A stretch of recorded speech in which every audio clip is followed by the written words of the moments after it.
What's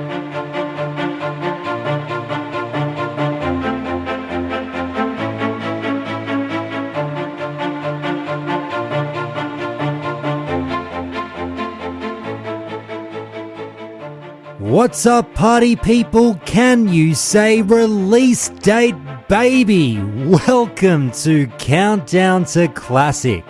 This is a podcast that educates, informs, and gossips about the highly anticipated World of Warcraft Classic. Each week we discuss the news, hot button issues, and content of the upcoming Classic servers. I'm your host, Josh Corbett, and this is a show where it's not my opinion on World of Warcraft that counts, but yours. If you're new to the show, Countdown to Classic goes through your expert input on everything relating to the upcoming release of World of Warcraft Classic. Yes, today was the day that we finally, after years spent wandering the desert, finally sighted an oasis in a release date for WoW Classic, coming to all of you vanilla fans on August 26 or 27 of 2019, depending on where you are in the world. The simultaneous worldwide release is being synced up across many time zones, and so for our North American friends, August 26 is your day, whereas in sunny Australia, it will be August 27 for us, 8 o'clock sharp in the morning Sydney time, and I've already applied for 5, yes, you heard me, 5 weeks annual leave in order to rest and relax with the game I love. Some of you may call me crazy, but I've got plenty of leave to burn, baby, and I couldn't think of a better holiday than a vacation in vanilla Azeroth. I mentioned 2 weeks in an upcoming call on the show, but I went into work today and I was like, you know what, screw it, let's go for 5. Accompanying that amazing news, we also got another not so much of a surprise by way of a classic beta coming today. We were told by Big Blue themselves that a closed beta starts today by the time you're hearing this in the US, with much testing to come and with some stress tests thrown in to boot along the way. So I'm sure everyone who has registered for that beta will be feverishly checking their emails today to see if they got in. I know I'll be checking my inbox through the day and hoping. But in light of this huge news hitting us, it brought with it many, many more new pieces of information about the game. So it's 6 p.m. now in Sydney, and I've been up since 1 o'clock in the morning because that's when all the news dropped, and I got a bunch of great listeners on the line to break it all down for you all. After that call, the always amazing Kevin Jordan is back for his final installment in our Ask Kevin class breakdown segments. I'm so sad to see this really popular segment come to a close, but it won't be the last that you'll hear from Kevin. He actually did another exit interview with me straight after this one, and I'll air that next week. And then maybe, if we're lucky, he'll come back on the show another time later down the track, which he's already indicated he is more than happy to do. So I'm so excited to hear that. Following that, the final call will be all about the possible reception that Classic receives from diehard retail fans, and whether or not we could come to expect many modern WoW fans to be joining us in Classic, or at least simply popping by for a bit of a look-see. Also, I just want to thank everyone for filling out the Countdown advertising survey. I needed 200 and I got 400 with some really interesting demographic results behind the show. So thank you so much for that. I'm pleased to say that I've now got someone hunting down the right advertisers to pair us up with and present some great products to you soon. Thanks so much again to all of you for that and for being so good with all of that.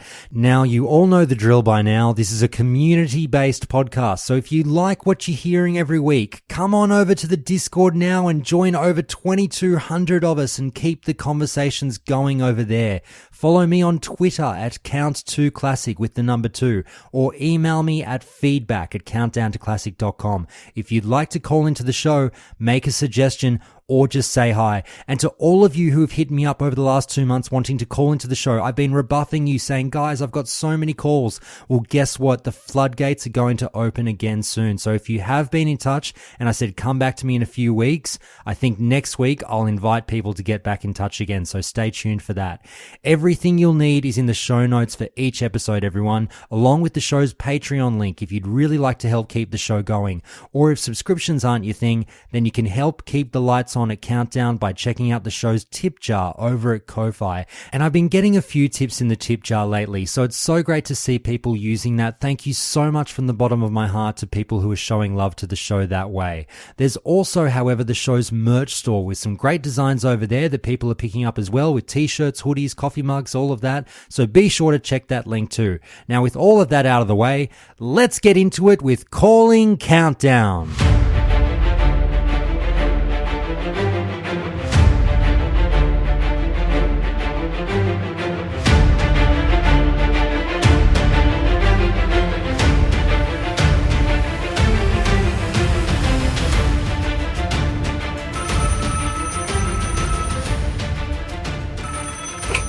Alright, it's time for another Countdown to Classic emergency call, and I'm actually going to have to keep my voice down slightly for this one. Now, if you weren't watching the stream this morning, here are the circumstances. Huge news has dropped. Holy shit, we got a release date. There is a beta. It's all confirmed. It's all happening, people. I wish I could sort of get a little bit more animated with this news, but here's the deal. It's 4:00 in the morning here in Australia. I've been up since 1. I've had barely any sleep. I'm very tired, but also I can't wake Patricia, who's behind me in the bedroom. So I've got a bunch of people on the line who hopefully can get a bit more animated than me. And we're going to have a Countdown to Classic emergency call about this huge news with some show regulars and some show newbies. Ayle, say g'day, mate. G'day, mate. And Jamie, welcome back. Thanks. Jhakobi, how's things, man? Good morning, Josh. Good afternoon, North America, and good evening, Europe. Oh, very, very sultry. And Jigantor, is this your first time on the show, mate? No, I've been here a few times. I'm just forgettable. No. I know I've talked to you on stream, but I wasn't sure if you'd actually been on the show yet. So you'll have to remind me, which call were you in on? Maybe it was data that's not saved. It was like 97 or 96. Okay. All right. I'll take your word for it. And I do apologize. Only for like a half hour or so. Oh, good. I apologize for not recalling that. If we've had so many now, I'm losing track, which is a good position to be in. And finally, Viv, how are you, man? Good. Just please don't ask me what episodes I've been on. Yes, obviously Ayle and Viv have been on quite a few episodes now, so it's good to have all of you back. But look, guys, let's talk about the news that everyone has been waiting for. Let's not bury the lead. August 27 is the date. WoW Classic servers go live then worldwide. Is everyone happy we finally ripped that Band-Aid off? Finally, yes. Any date is better than continuously guessing. I think we were all kind of pulling our hair out the last few weeks waiting for news. So it may not be good for everybody, but it's good for some people. It's just better to finally. Yeah, I'm surprised that they announced it so late. Also, it's going to be August 26th for people in North America. So Very, very good thing to add. Yes, it's interesting that they're doing, not interesting. I would have expected it. Obviously, the worldwide rollout calls for different times in different time zones. August 26th in North America, 8:00 in the morning here in Australia on August 27th. But yes, we'll all be logging on at the same time and all getting involved.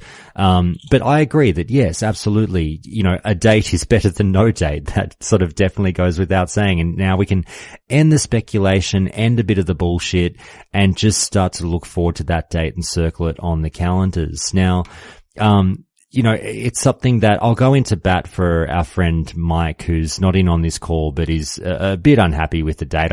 Obviously the date itself is going to work for some people. It's not going to work for others. Viv, you might be someone who can chip in on this one. Does it screw over the college kids a little bit? Yeah. It's starting exactly a week after the next semester. So I'm basically screwed.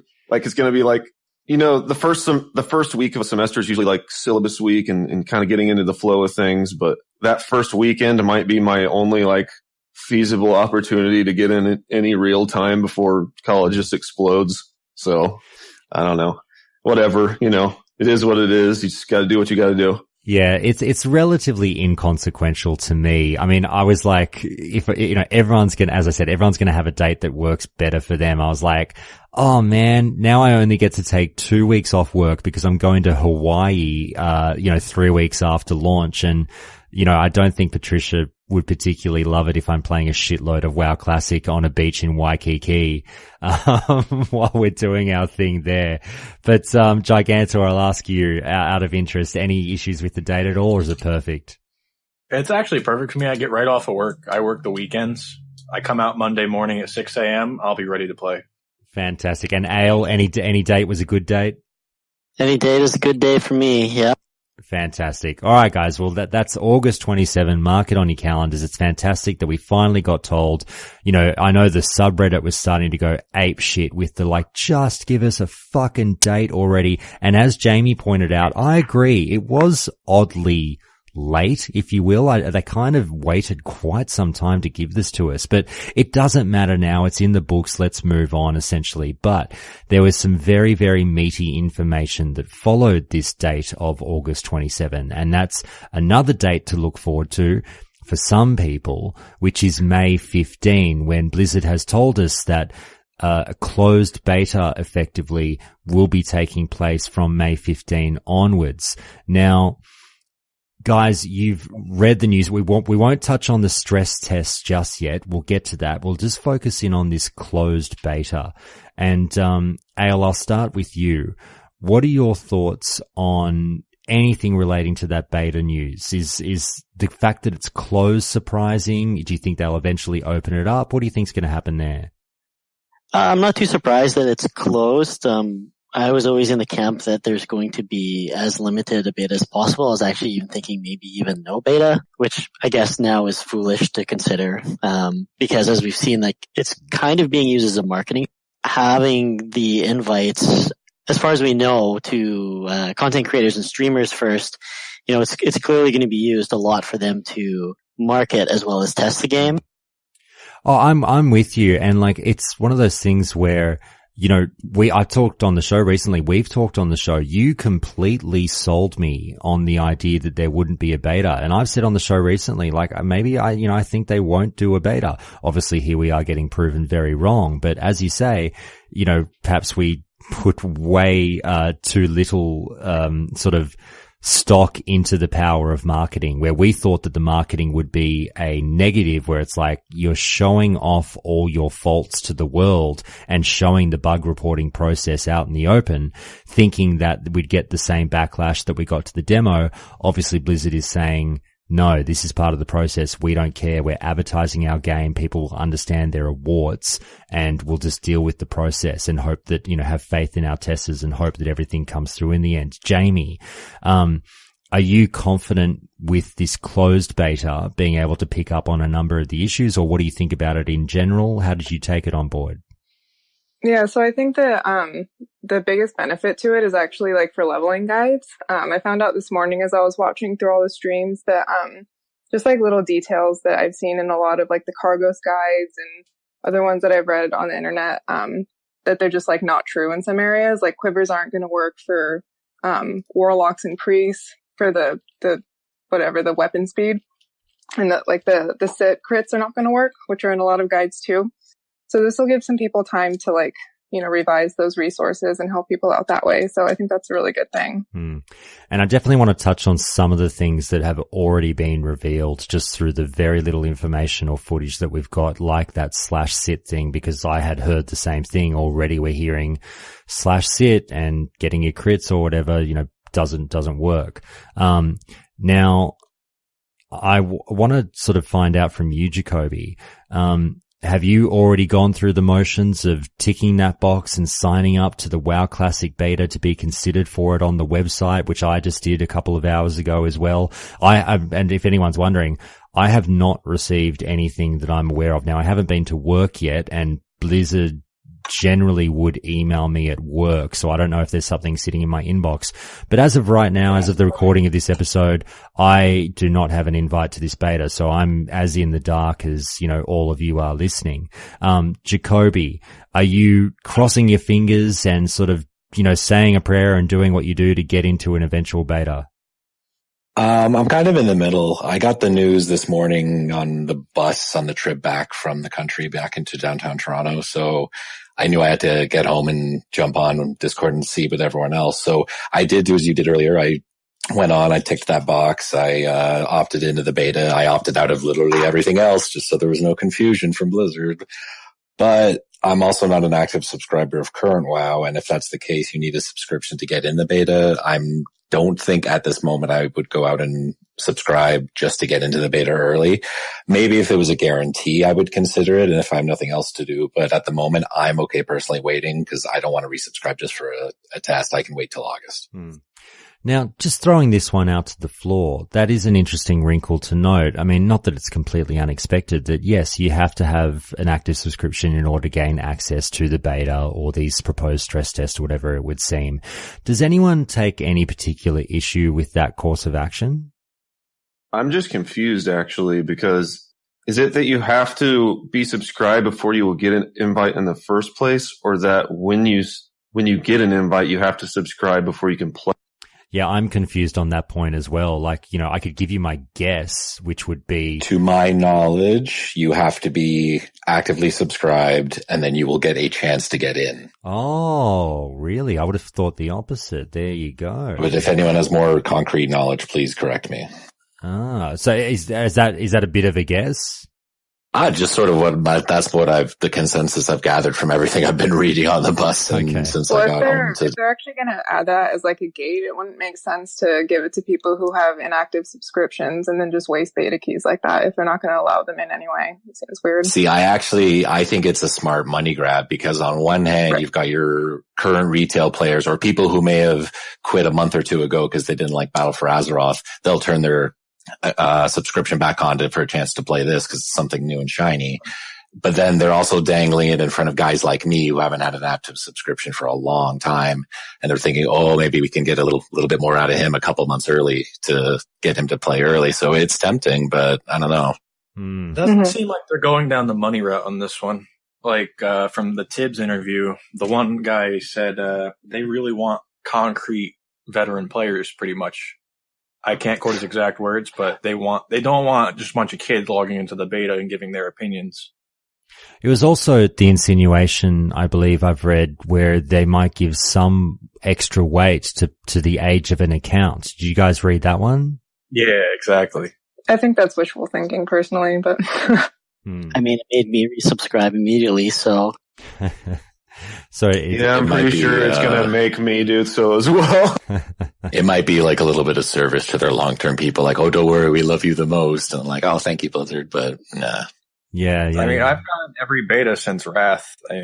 I don't know if that's just me having good luck or I'm a valued customer. I don't know. Out of interest, Jigantor, what's been your most memorable beta?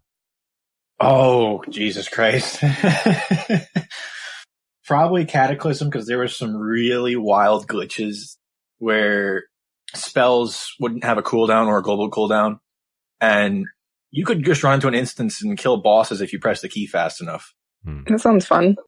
Oh, it was wild. And they didn't take any of that stuff away that you got from exploiting that at the time, which was kind of sweet. You got a bump above everybody else if you figured it out fast enough. Now, let me throw this out there, guys, because obviously a lot of people will be wondering, well, fuck me, right? If I don't get into the closed beta, am I screwed? Do you guys have any hopes whatsoever that at some point, even if it's just for a couple of days, they open the floodgates and say, you know what? Come on in, guys. Open beta now. I think they might do that if there's enough interest, but yeah, I'm not hopeful for it. I wouldn't be surprised, to be honest, if they did that, because I mean, they did it back in the day, and it's just like marketing, more marketing. Well, also it says on the announcement page about the stress test schedule. Like, doesn't it make sense for them to do that? Well, that was my next question, Jamie. So I'd love to hear your opinion on that. I'm getting the feeling, like, even though it doesn't specifically say it, that the stress tests might be a bit more open than the closed crowd. Do you get the same sort of take on that? Yeah, I think that, otherwise, why would they have laid out the dates like that? I thought the stress test was for the closed crowd, honestly. It says subsequent stress tests will extend the opportunity to even more players than the beta. Okay, so it's basically saying, Yeah, they want to hammer their servers and see what they can do. I think it also kind of ties into the trend how a lot of games these days are released as betas. So it's kind of, Like it's become an acceptable thing. So a lot of people will even see it as, oh, I just get to play World of Warcraft right now. It doesn't matter if it's beta. It looks good. Yeah. Now, I should we've put the cart before the horse a little bit. Now, in terms of these stress tests that we've now been referencing a few times, they've said that, yes, there are 3 days that they've nominated. One from the 22nd, over the course of the 22nd and 23rd of May, the 19th and 20th of June, and the 18th and 19th of July. They plan to open things up a little bit to more players to stress test the servers and obviously just see how they handle with pure numbers, just absolutely flooding them at one given time. So it will be interesting to see how that goes. But in terms of how the servers will be, acting during World of Warcraft Classic, we got some extra news, and there's been a few extra videos that have come out with some extra information.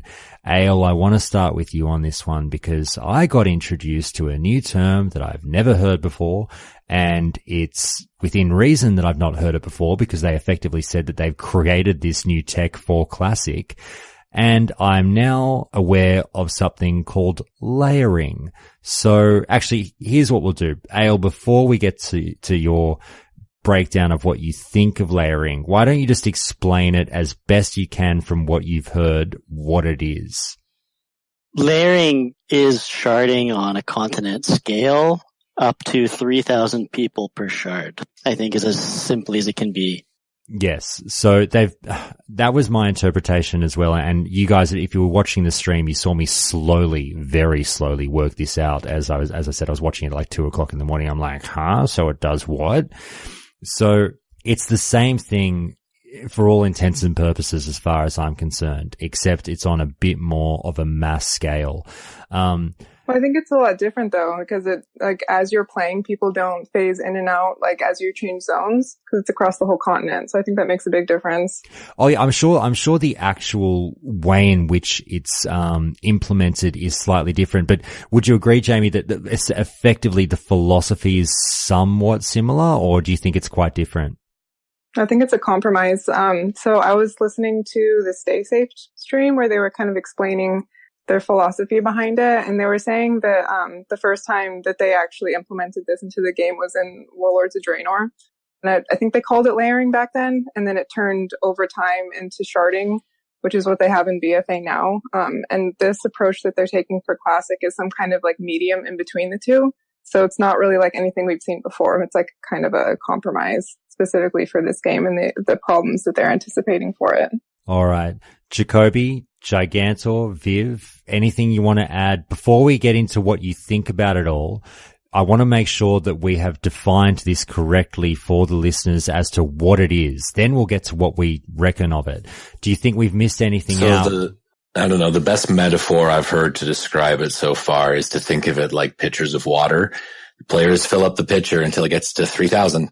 And then it spills over into the next pitcher and then they fill up. So yes, technically there could be a point where there's one very empty pitcher, but at the rate of players, that's going to fill up very quickly. So don't worry about that. And then the other thing to keep in mind is that even though you're on the same server, Kalimdor and the Eastern Kingdoms, you should think of them as two different pitchers. So even though you're playing on the same server, when you cross over, you'll go to a different pitcher on the other side, but it's the same server. I have one thing I would like to add, which is more of a question for how it's defined than anything, just to get further confirmation. So is there queuing happening after the fact? Like once the layering is gone, is there queuing happening or is it like open after that?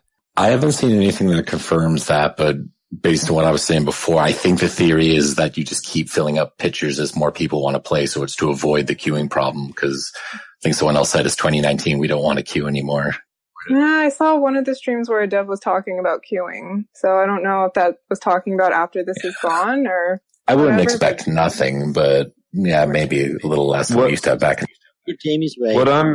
What I'm understanding is the layering is removing the need for queuing for now and making it to where like there's like 3,000 people per layer of a continent or whatever. And that's like the point of layering, I guess, is to remove the queue situation, but not make it seem like sharding where like there's like phasing in and out of people on even like cross the zone, to where you're like not seeing the same people and stuff. So I think it's like supposed to be that. One thing I want to bring up though is that you can move across layers.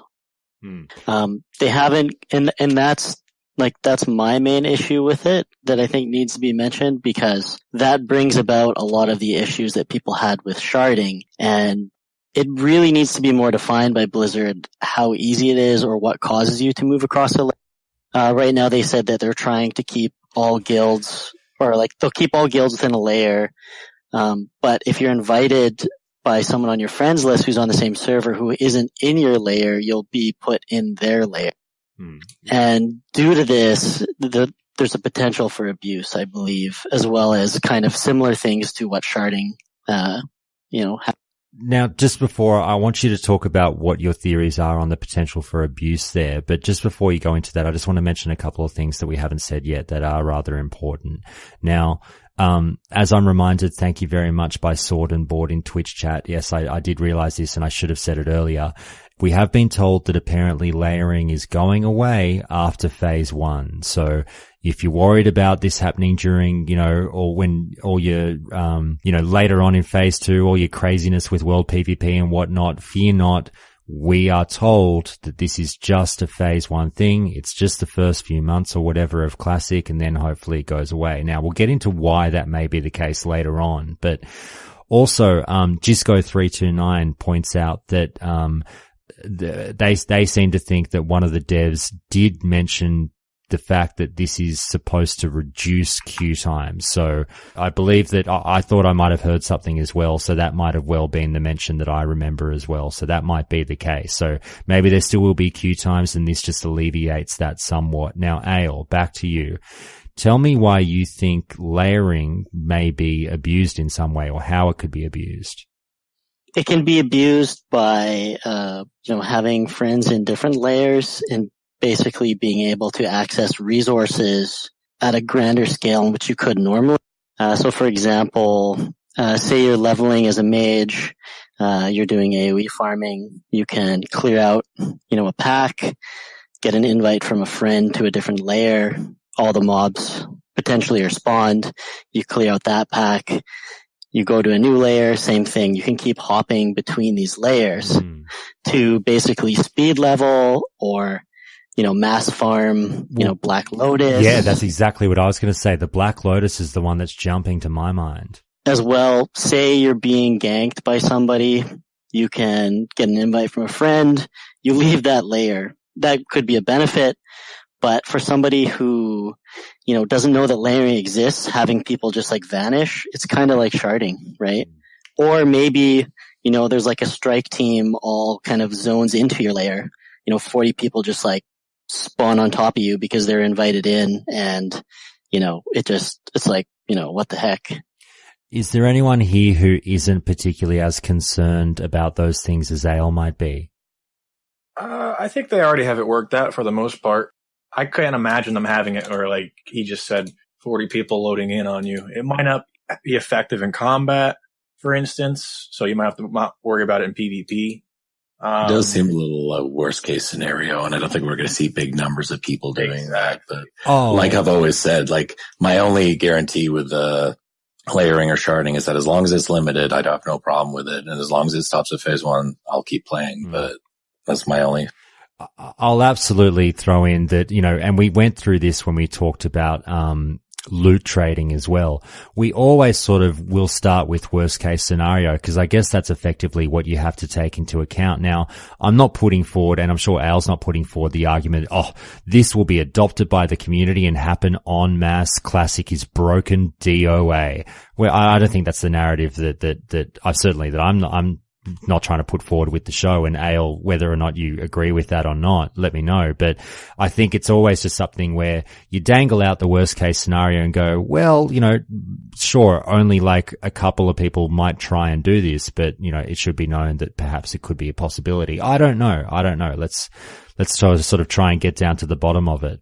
I definitely think if the potential for abuse is there will be people doing that. And some of the guests that you've had on the show previously, they're already planning as of today on how they're going to split their guild up into multiple guilds to be able to hop between layers. Already, we're not going to have one guild. We're going to have multiple guilds. We're going to try to get them in different layers so they can basically control like a server's entire resource to one guild, right? It's scary. Well, that makes me think. I wonder how they're going to do the resources. I don't know if they'll also be layered in a way, or they'll have a way to control that so it's not abused.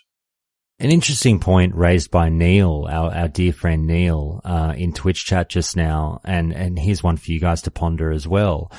Jamie, I might start with you. He says, for layering, I hope that these layers are going to be forced to be balanced into Alliance Horde correct ratios, because it could be abused or straight up not fun for people stuck on an 80-20 Alliance to Horde ratio layer. Do you think that anything like that might even factor in, or it's just going to be a bit random, Jamie? I mean, it's hard to say, because then at some point, if they do factor in like certain layers having a balanced faction population and others won't, then like, Horde or Alliance would basically get their own layer to themselves. That doesn't seem like it makes sense. I would think that they'd reflect the actual populations on each side for each layer. I've been thinking, I had a random thought just now. Go, mate. I agree with Ayle. There's definitely, I mean, if you give people the opportunity to exploit resources that are extremely valuable in the game, they're going to, because that's the way that's the way it was in vanilla. That's the way it was on private servers. That's the way it'll be in classic, like Devil Sword Mafia, perfect example, Black Lotus Mafia, like all that stuff. But, my thought is, because of the value of resources in vanilla, there's definitely going to be exploits on the nodes.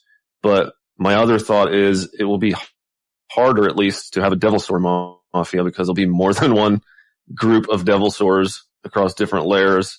So I don't know if I'd call that a positive that even comes close to outweighing the negative potential of the abuse. But you're right in that if there is an additional layer, with that layer comes that huge increase in population, like another 3,000 or so potentially. So, they would be competing with essentially another server if they were able to, hop into that layer.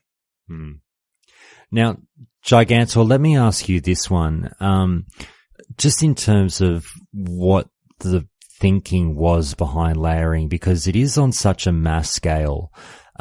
Basically it was described to us by the developers that you could fit up to, as Jhakobi mentioned as well, up to 3,000 people on a layer. And they're planning on doing multiple layers on servers, on each server. So now my interpretation of this is, and I'm happy to be told why I'm wrong or if I'm right or what have you, is effectively they're building what would be a private server population size on the one server, but dividing us up into these different, quote unquote layers, and having us, chop and change between the layers or what have you. And then over time, removing the layers with the players that are left and saying, go nuts. Now we've talked about this off call and said, well, effectively they're planning on, and this isn't news to some people, the population to dwindle.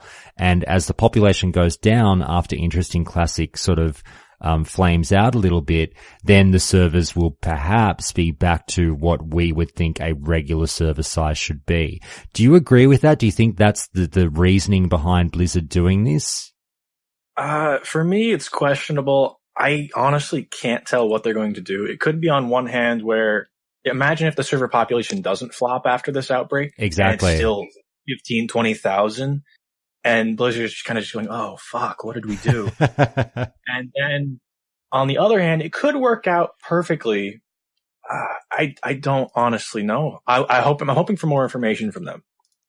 All right, Jamie, I'll turn to you.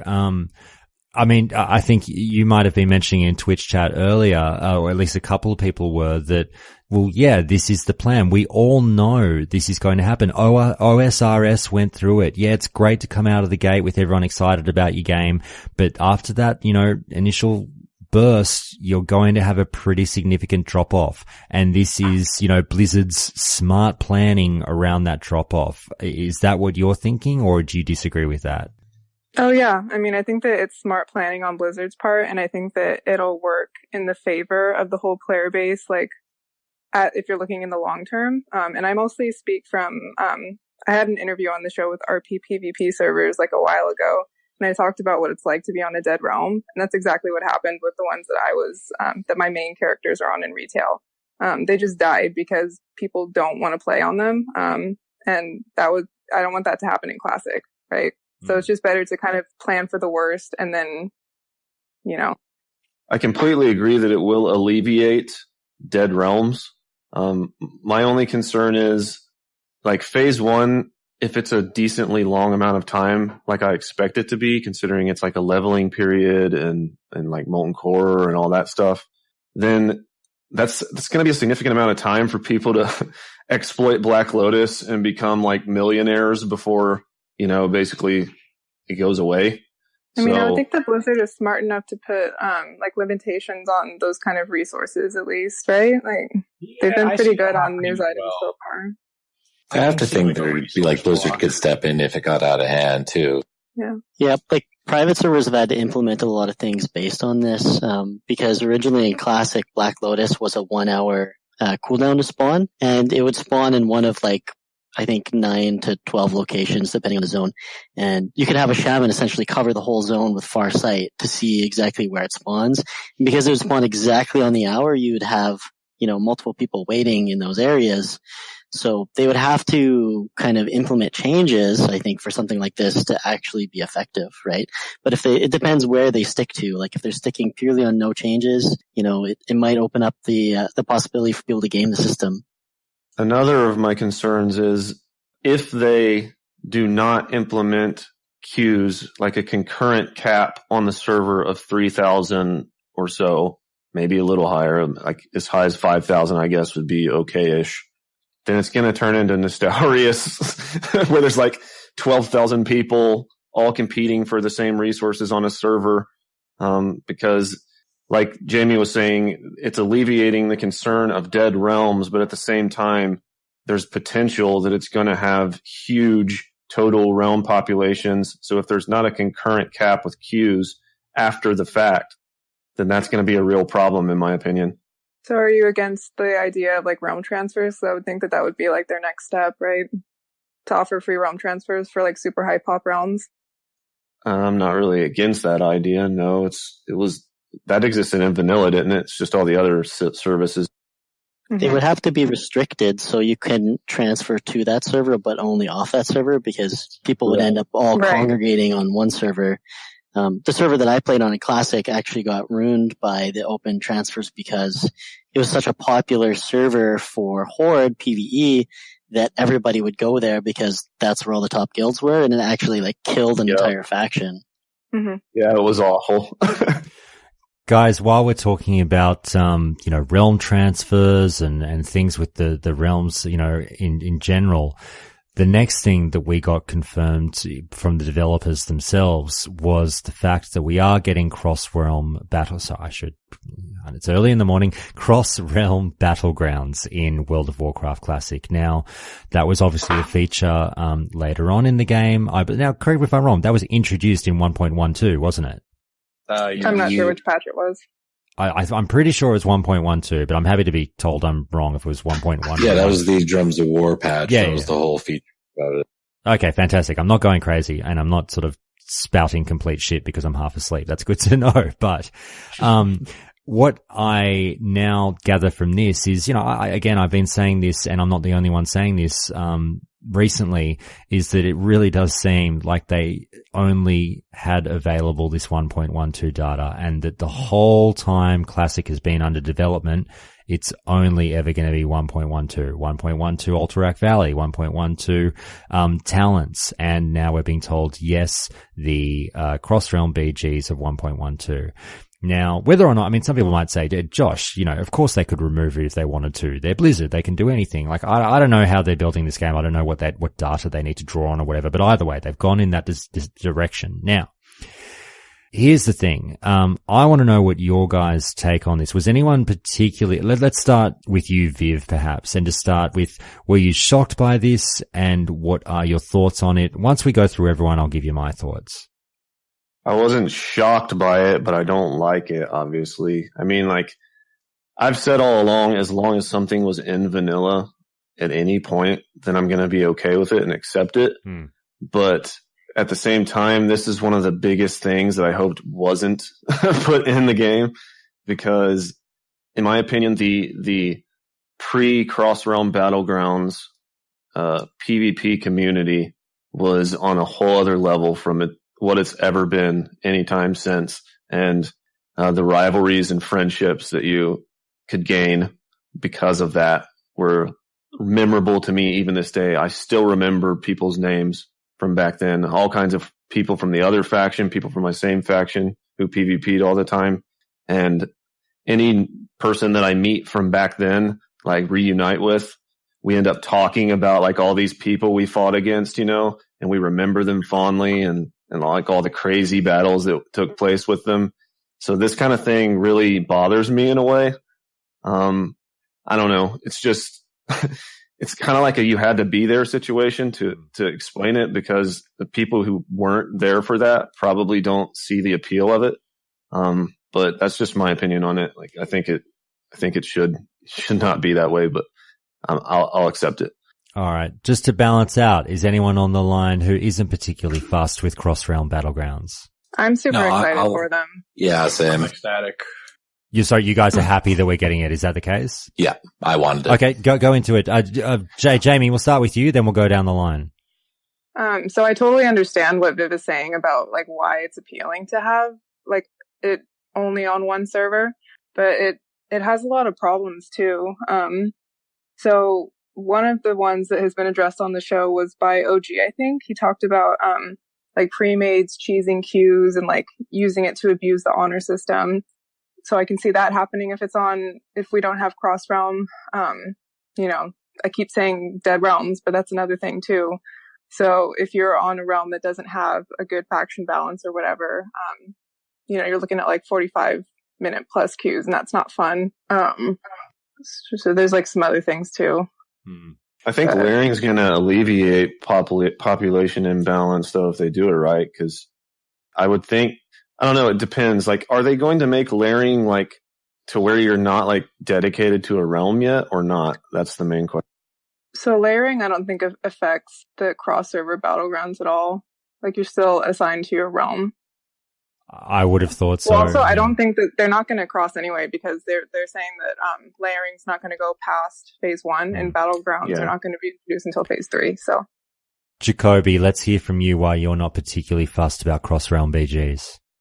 I wasn't vocal about it, but my opinion from the get-go is that we need cross-realm battlegrounds from the start. I agree with like Jamie, and I was going to say to Viv, like I totally get where he's coming from. Like I wasn't around for much of the old PvP days, but that is some of my most fond memories. And I know it was good to have that, cross realm sort of on the server rivalry. But what my concern is for the long-term health of the game is that if you have it that way, it won't last past a year. It's going to eventually die off, or, you'll get sick of fighting the same people. So it's like getting used to having that constant queue of, it's a little less faceless, but you'll get used to, it's that queue and go kind of mentality. You shouldn't have to wait for a battleground. You should be able to say, I want a PvP, go talk to the guy. Let's go find a group to fight. And it actually works really well for the people who want to play PvE servers and don't want to get ganked in the world, but they really do their dose of PvP every now and then. It's really good for them just to queue and go rather than their server may not have a healthy PvP mentality. So if they were to go the normal route, they could take them an hour to find a battleground, and that's a long time. They could be doing something else, right? So I think for the health of the game, it's good to have it from the get-go and get people used to it. Yep. Gigantor, do you echo those? Do you have anything to add to that? Oh yeah. I'm personally very happy, and I have small background story on this. I started in early BC. I didn't get to experience the time where there wasn't cross-realm battlegrounds, but I was on a low pop server when I started. And so you don't just get connected to every realm in the system with cross-realm battlegrounds. You get connected to 3, 4, maybe 5 and 6, depending on how dead your realm is. So they'll connect all the dead realms together and make one cross-realm system. So you'll still see all those PvPers all the time if, for instance, you're on a dead realm. I experienced that all the time. I always saw the same names in the Battlegrounds, all the players I hated with a passion or I loved grouping with. And when the BattleNet finally came in, I think it was, what was it, Wrath? I don't remember. But I send messages to these guys in the Battlegrounds like, hey, you want to do BattleNet? And they're like, hell yeah, let's play together. And to me, that was very cool. All right. Now, Ayle, I'll turn to you because we've just heard 3 listeners in a row talk about the fact that they are not particularly fussed by the fact that Cross-Realm Battlegrounds are coming into Classic and that they are for it. You know, there's a lot of people who disagree with that as well, who might be listening and going, oh, fuck, come on, Josh, like, let's hear from someone who is, anti this decision. I've got a funny feeling, Ayle, that you might be anti this decision. You were kind of secretly hoping for, non-Cross-Realm Battlegrounds. Am I right in guessing that? You're right, but it's really selfish because I understand, Jamie's point of view. I was fortunate to play on a server that really had the best case scenario for these Battlegrounds, where not every server did. There were servers with imbalanced populations and, less people overall. And so it made it that people couldn't even really PvP. But for me, my experience in having Battlegrounds locked to just one server was amazing and something that I wanted to recreate. Based on kind of some of the things that Vivid said, is that you end up forming these such close relationships with people that you play with and play against day to day, that it was something that hasn't been recreated since. And so I'm really sad that, it won't be, essentially. All right. I also want to echo the sentiment that I agree with the concerns and the issues that the other 3 have raised. But yeah, I guess it's just like there's benefits to both sides of it, but in the end, there's the health of the community versus the health of the game. So I guess in this case, Blizzard has weighed the two. Could you explain the difference between the two? Because to me, they're the same thing. Well, okay, so the health of the community would be basically aided in the PvP community, at least, by not having Cross-Realm Battlegrounds, because it strengthens the PvP community like a lot. At least in my experiences in the past. I'll just say that I PvP'd a lot in vanilla. Okay. So I'll just leave it at that. But, basically that was my time of PvPing. So that's why I view it that way. It might not necessarily be the right view, but can I just the health of Jamie, go for it. What's up? Sorry. So I think that it benefits a certain, demographic of people to have it only be on one server, but it also makes it so for people who are trying to get into Battlegrounds and are new and don't have any gear, it makes it a lot harder when you're fighting against people who are like, in full PvP gear and all this stuff. And like, that's very discouraging. And that for the long term, if we're talking about game versus community or whatever, they are the same thing. And it's going to kill both of them if you are like getting steamrolled every time you try to do a Battleground. I also think we have to consider that we live in the Twitch age now. And I do agree, Viv, it was better back in the day and I would like to keep it that way. But for these days, like, if Tipsow's playing on a server and a lot of people are playing with him, he's going to end up fighting the same people over and over again every week on his stream. And that's not even good for his viewers. Like, to have the queue and go and you could get matched with anybody and then to form those BattleNet relationships, that's better for the viewability of Classic as well. And I think that Blizzard understands that. I'll jump in at this point, guys, and Viv, let me know if you wanted to say something to finish off your point. We stopped you halfway, I think, just before, but that's all right. I'll give you a chance to finish it off in a second, but I just want to say this in terms of my 2 cents. And I know, obviously we say this with the caveat that, I tell you at the start of every show, it's not my opinion that matters, but yours. But, fuck it. For shits and gigs, I'll give you mine for once. Appreciate that what Viv said earlier was probably one of the best assessments of this whole situation in terms of, there are good points on both sides. And really, I feel like this is correct in saying that both sides are right for different reasons. I've been seeing this come up in conversations a lot about Cross-Realm Battlegrounds, and you sort of start firstly with this notion that oh, it was only in, 5 months of vanilla, it doesn't count. You hear that from some people, and I just want to shoot down that argument straight away because, if anyone in this call disagrees with me, please do let me know. Please don't be shy in saying this, but I just think if you start to set arbitrary, dates in terms of, you had to have been in vanilla for X amount of time to be considered a feature of vanilla. Now we're getting to ridiculous land. So, if something was in 33% of vanilla or whatever it was, then I'm fucking fine. It was part of vanilla. All right. So I'll just move on. That's my point of view. Okay. Now moving on from that, I'm fine with, cross-realm BGs being in the game because, and again, Viv, you might suggest otherwise if you want to sort of counter me after this one, but we talk about, yes, it is such a shame to have the loss of really intense rivalries with the same people that you're seeing in every battleground and whatnot. But I'm of the opinion that you still come across the same people every now and again in your battle group. It's just not on as frequent of a basis. So rivalries can still be established within a battle group. It's just not that you're going to be seeing them every round. Am I wrong on that one? I can't really speak to that because I did never really hardcore PvP after cross-realm battlegrounds were added. I just kind of casually did it, but I guess it's possible depending on how many people are on all the different servers in your battle group, or if it's going to be like no battle groups like it is nowadays, and it's just like everyone ever, basically. So I guess it depends on how they implement it. All right. Yeah, I also want to know if, are you locked to people just from your realm for cross-realm, or is it like you go in and people on your team are from any realm and people on the other team are from any realm as well? Or is it like you can only queue in with people on your whole team is mixed? Mm-hmm. That's an interesting point. I do like that though. Yeah. Are they gonna, say you have like 15,000 people on a server and you got 5 mixes of 3,000 people, do they just throw those people around, or do they still do cross realms of other realms as well if necessary? Another thing I would add is there could be the potential that they will highly prioritize same realm battlegrounds until there's a spillover or a need based on a queue time for them to open it up a little bit more. I would like to see that maybe at least maybe 5 minutes in a queue for your own server.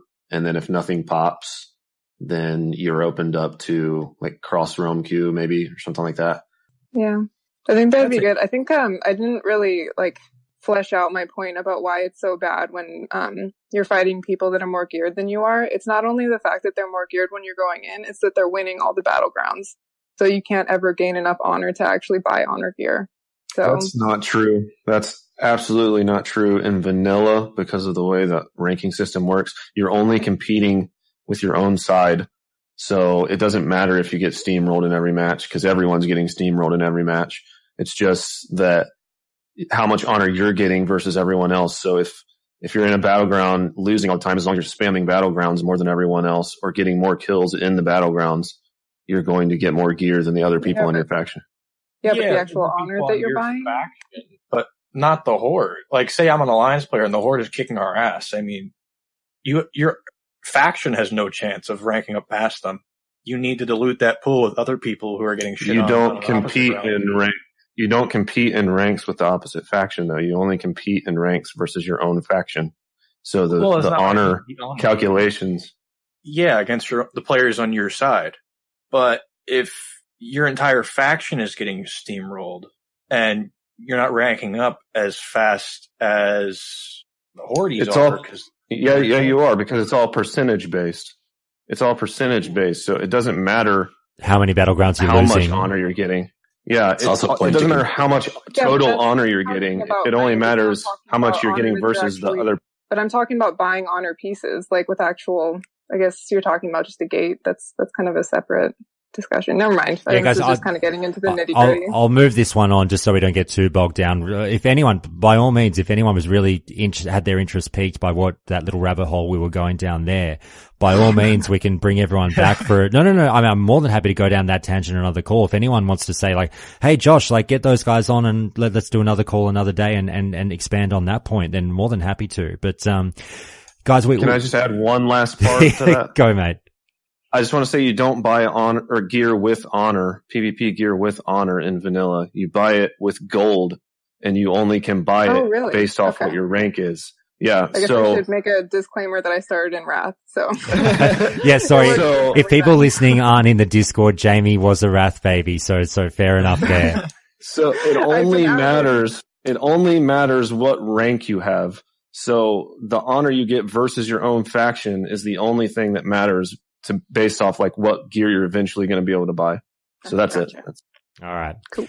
Now, guys, let's go into real quick before we finish up this call, this final, I'll open it up after this one, but I just want to cover off the create your character news that we got. Now, they're opening up 2 weeks before the launch of Classic, the ability to create your character. And if you have an active subscription, you'll be able to go in and create up to 3 characters and effectively reserve your name or whatnot. Now, does anyone have any really strong feelings about this? I think this is a good thing. Is anyone thinking it's shit? No, I think it's fine. A lot of games do that let you like, especially if you like pre-ordered or something, you get to reserve your name or whatever.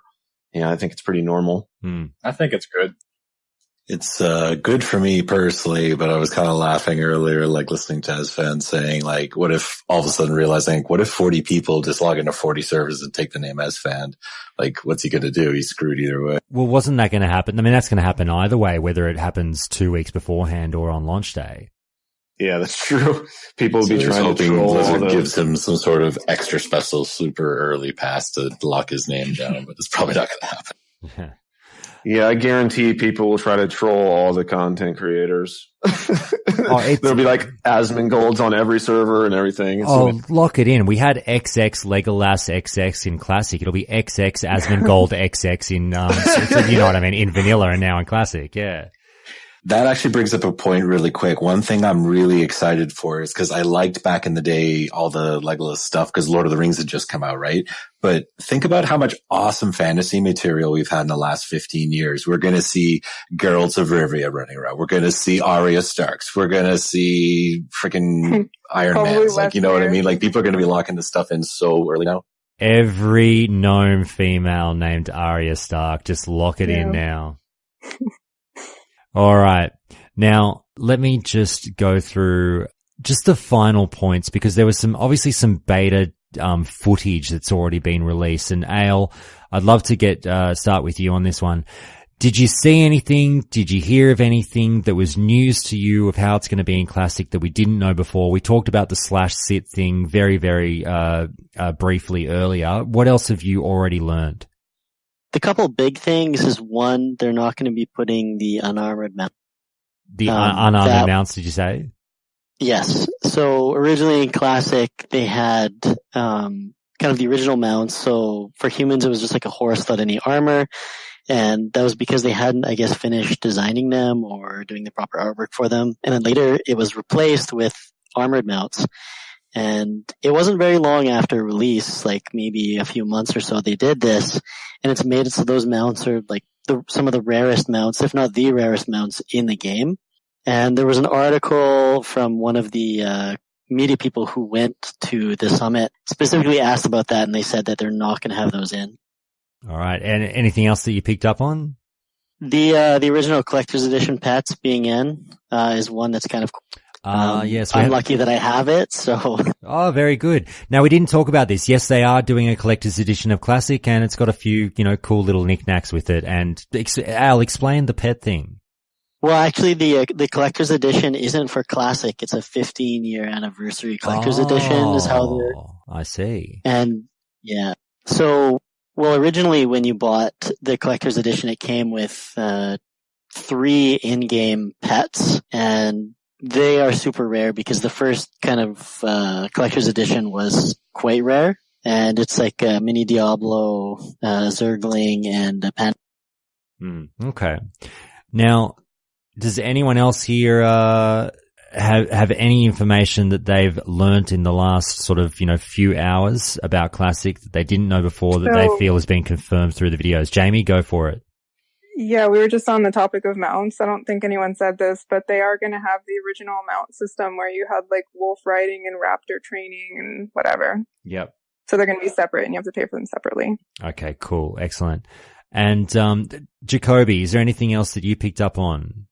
Oh yeah, sorry, I called out like 6 months ago. I asked a question in either Paladin or Priest chat in the Discord about like, oh, what do we think? Will the ability to sit down and get guaranteed critical hits be in the game? Because that does affect your gameplay if you're going to be a Recordin, like for example, because you need to generate those crits really fast and then let those all go at once. That's a private server thing. That's not going to be in the game, and that's been confirmed so far. So, interesting. It changes things for some people. I'm not too worried about it, but I don't like those kind of things anyway, like sitting down to get free hits, like that, to get free crits. That's weird to me. I don't like it. So I'm glad it's out, but it will affect other people.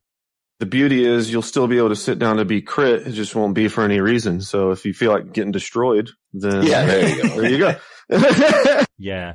And just for argument's sake, I know we had Thaloris on the show recently saying that, and I was a bit unsure because Viv, as you say, like sit down and you'll still get crit.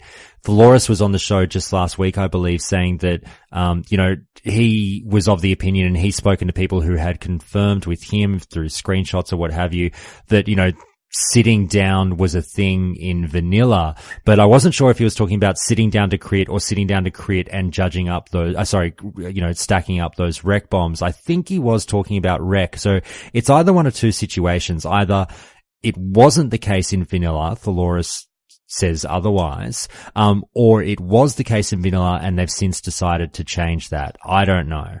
But honestly, the only thing I remember about it is that you could definitely be crit while sitting down, because when they implemented that change, my life became much more scary because as a mage who constantly has to sit down to drink water while leveling, that was my second character I leveled. At that point, I was like, oh God, rogues. Because you could just get ambushed for like 3/4 of your health while you're leveling as a mage. Ayle, I'm going to circle back to you guys. We're going to go through round the home turn into this call and sort of finish up with this one.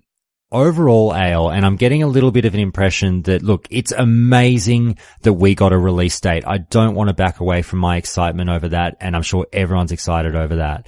But Ayle, I feel a little bit of trepidation from you in regards to the other news that we've got. Is that a fair assessment? That's a fair assessment, and I definitely feel like we need more information from Blizzard. I would like them to really clarify exactly how the layering is going to work, because my concern is like I said, is about the community of Classic, and if, there is abuses that can happen, that will be a detriment. Okay. Jamie, how are you feeling overall? You feeling great? We finally had the big day? Yeah. I mean, I'm coming into the game with like zero expectations as a Wrath baby, so I'm good. All right. Jhakobi, how are you feeling today, my man? Pretty good. I'm, like I said, just finally having a date is something worth celebrating. I think we need to keep that as our main positive thing. Like I said, if it's not good for you, my heart goes out to you. If it's good for you, then congratulations. But at least it all allows us to make plans and adjustments, with over 100 days in advance. So I think it's a good thing. Finally have a date. So congratulations. Absolutely. It's definitely a great day for the community. Everyone can run off and book in their leave. I know I'll be going to work in like 3 hours time and doing exactly that as soon as I get there. Jigantor, how are you feeling overall, mate? Feels like a second birthday to me. They answered a lot of questions and they raised a lot more. I'm really interested to see how they kind of prevent people from abusing the layering system. I want to see how they're going to manage that. Yes, or if they even bother. As Jhakobi said, they answered a lot of questions, but they raised even more. And Viv, I'll finish up with you, mate. You're generally a pretty positive guy. How are you feeling about all this? You happy today? In some ways, I have just like straight mixed feelings, I feel like right now, because there's certain things, as long as the abuse doesn't get too bad with the resources, and as long as there's queues after the fact, after phase 1, where the population is at least relatively close to the way it was in vanilla, where there's not like massive economy problems and population everywhere to where you can't farm anything, then I think it'll be all right. But in the long run, I guess it'll all pan out regardless, because I mean, even if you get ahead super early on, nobody else can do that in the future. And eventually you have to keep farming or you're going to run out of money regardless, I feel like, or play the auction house a lot. You have to continue to do something at some point. Yeah. So I don't know. Eventually it'll work itself out, I suppose. So I guess we'll just see. But I'm pretty happy. We have a release date, all that kind of stuff. It's pretty cool. Hooray. Well, look, let me sort of say this, guys, to finish up. We do have that release date. I look forward to seeing everyone on this call and everyone listening and everyone in general on August 27 of this year for World of Warcraft Classic. I cannot wait for that launch. We'll all go home and we'll all hope and pray that we somehow get involved in the beta. That would be a bit of fun as well, but obviously can't necessarily rely on that. Whatever happens, happens. But we'll wait on perhaps even more news from Blizzard over the coming weeks about what's coming. But, we've got the date. I had guessed August 20 to 27. I gave you all that 1 week window about 6 weeks ago. I was cheating a little bit because I've got my source who had given me enough information that I could make an educated guess. Turns out the educated guess was sort of, pretty good. So that's great. But, here we are. It's not that far away. And, I just can't wait, everyone. So I'll rush to work, see if I've got an email from Blizzard about anything. If I do, I'll let you all know.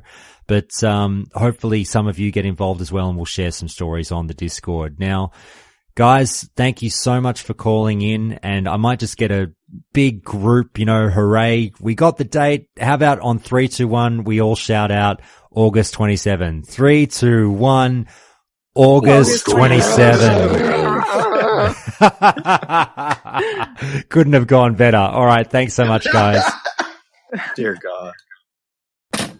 This week on my other podcast, The Cinephiles, and it's now finally available after teasing it last week, we covered the year 2000's American Psycho.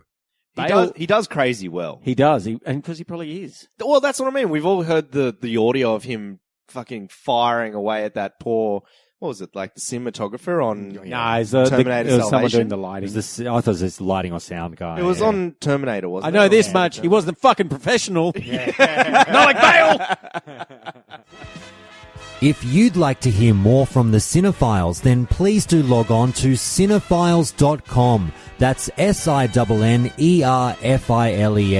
Or search for the Cinephiles on iTunes, Spotify, or wherever you get your podcasts from. But now, let's get back to Countdown.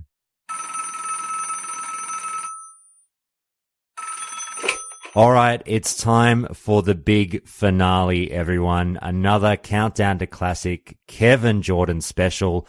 Welcome back for, well, it's not the last time, it's not the last call that you'll appear on, but it's the last class-specific call. We're recording another more general one after this, but Kevin, it's been quite the ride through the classes. How are you?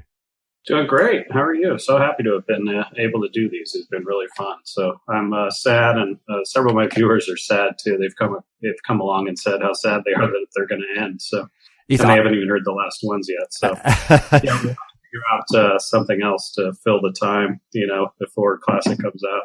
I can assure you that all of my listeners are heartbroken that this had to come to an end. We knew there were only so many classes to cover, but it's been such a fun ride, and you've been amazing.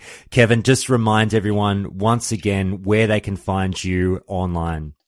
I'm on Twitch. I'm also on YouTube, but Twitch is where I do most of my work. I Twitch just about every day, and you'll find me at twitch.tv/Kevin Jordan.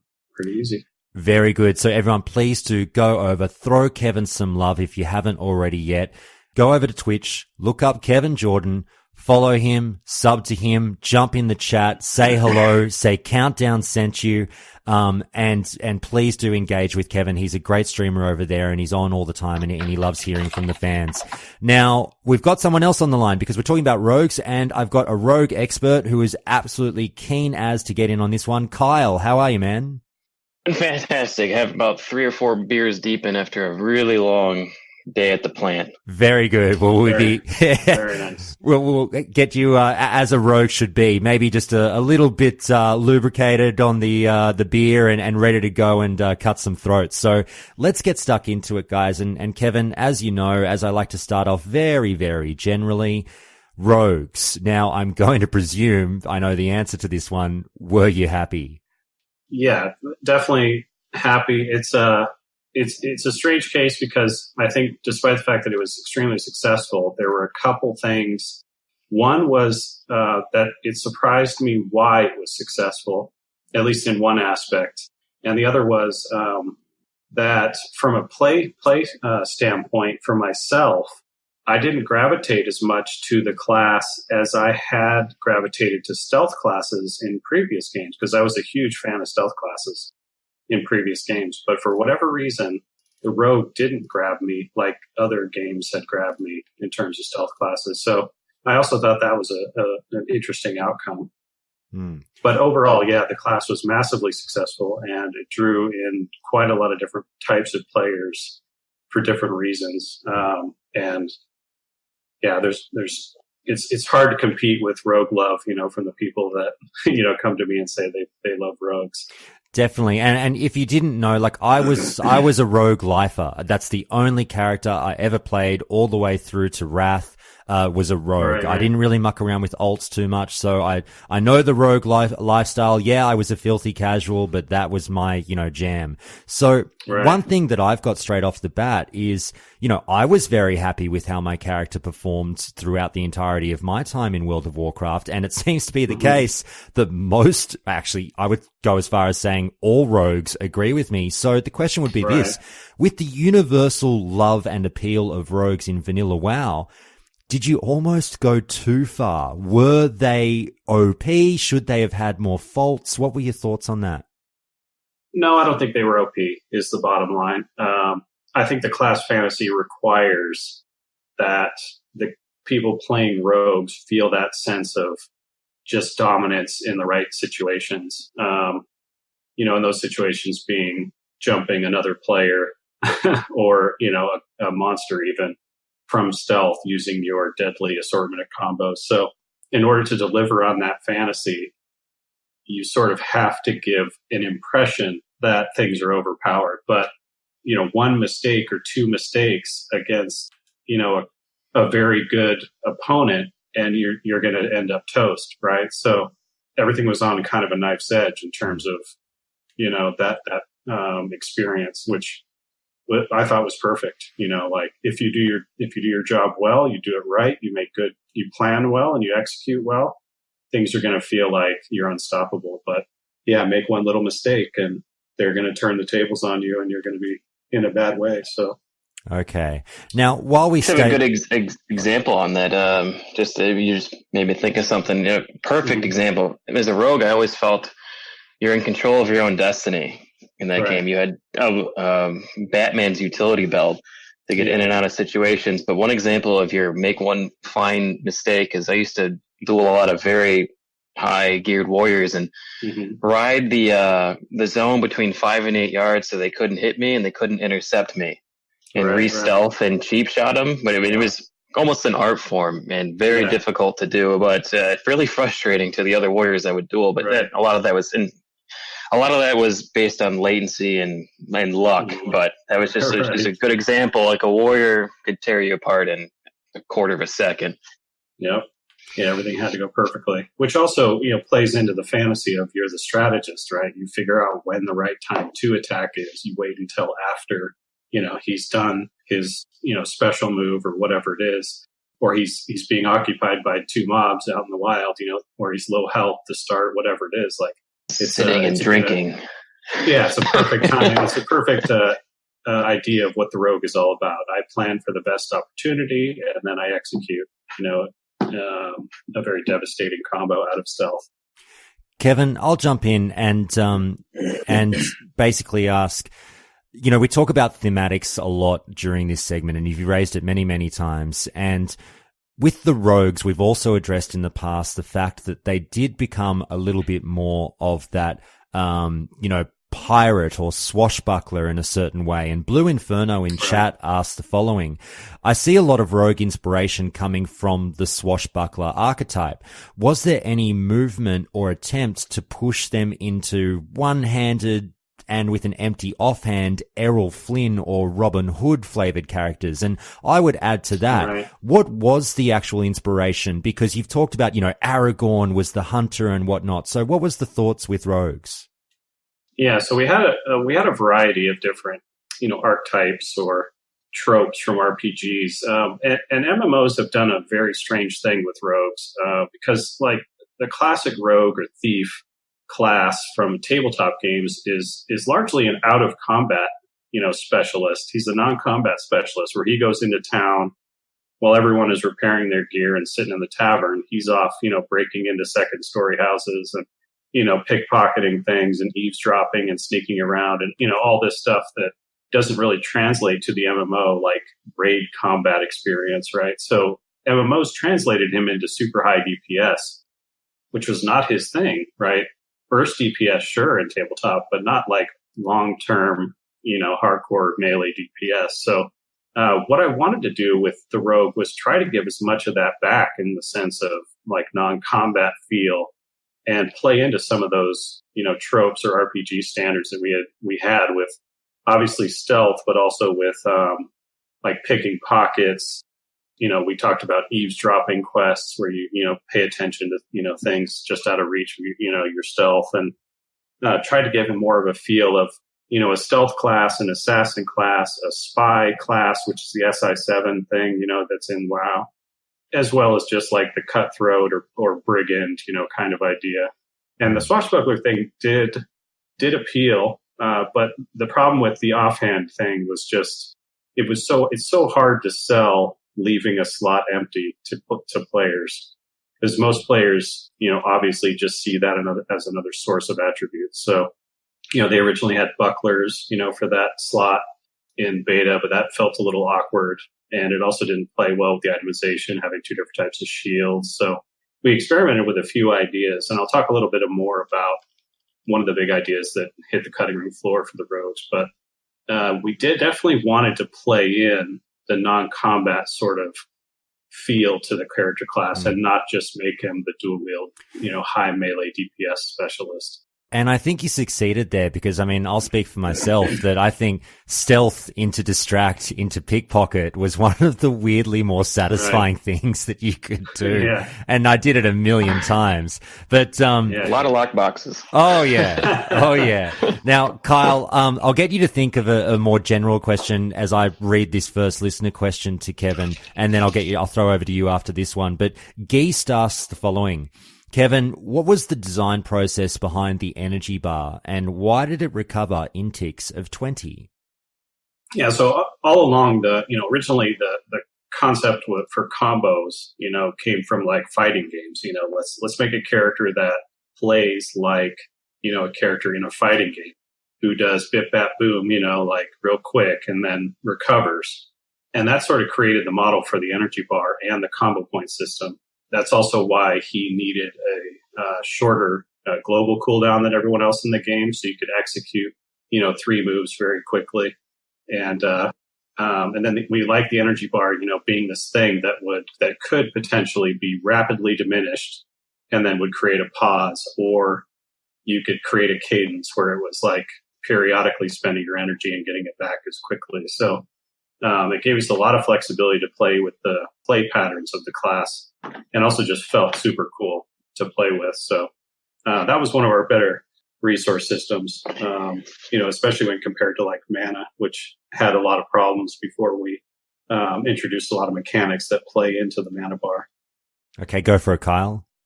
The first question that popped into my head was, were you guys happy with how the backstab mechanic, I guess, and same thing with ambush, in that having to be behind your target? It seemed to be, I sort of got the hang of it after some months of playing it extensively, but it seemed to be, we're talking 15 years ago and much worse latency. Did you guys experiment with that and then decide that was originally intended to be that 180 degree arc, like behind and up to the side of the enemy, or did you guys experiment with that? We definitely experimented, and we were worried about, low latency rogues. But, we were testing everything in Southern California where, the connectivities were generally pretty good. And even when we were simulating, increased latency, most of the time it still felt pretty good. There were definitely awkward moments, as everyone's experienced, but thematically it was really strong. And it also gave opponents, PvP opponents, opportunities to thwart, the attempts to backstab and things like that. It created the gouge backstab, combo. Monsters also, like, you couldn't just backstab repeatedly, which created a situation where having a friend as a rogue was a tremendous thing. Fighting in groups was a huge benefit to the rogue. So I don't think it ever crossed our mind that even if there were sticky moments, excuse me, but because of latency, that we wouldn't have used, the rear arc requirement for ambush and backstab. It's a fair answer. I guess the one thing about the monsters, I would have loved to have leveled with backstab, but it was so difficult, so low. Yeah. Right. Cheap shot and kidney shot, you were kind of hamstrung into just smashing Sinister Strike. Right. It taught you different forms of combat. Obviously a lot of the classes play a certain way until you unlock those abilities that are sort of defining in the rotation. Rogue was no different. Like you'd start in stealth and backstab before you eventually got ambush. But again, the tools were there to sell different types of combat, especially solo versus group.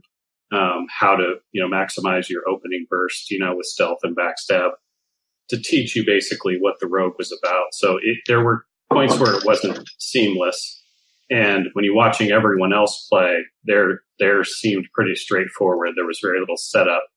They just start fireballing or they just charge and attack, that kind of thing. But we wanted to teach a different, model for the rogue. And so that required some, finesse. That's the perfect word is finesse. And that, I had a one just tangent sort of a question. You said you weren't a fan of the rogue early on. I didn't play MMOs prior to WoW. I'm just probably a little too young. Mm-hmm. Was it due to anything, the way your stealth mechanic worked? The stealth mechanic, anything and everything kicked you out of stealth. So it almost became a good positionally. You got good openers. Obviously you had the huge upper hand, but it also, on the other hand, it being pulled out of stealth basically guaranteed your death almost. Yeah.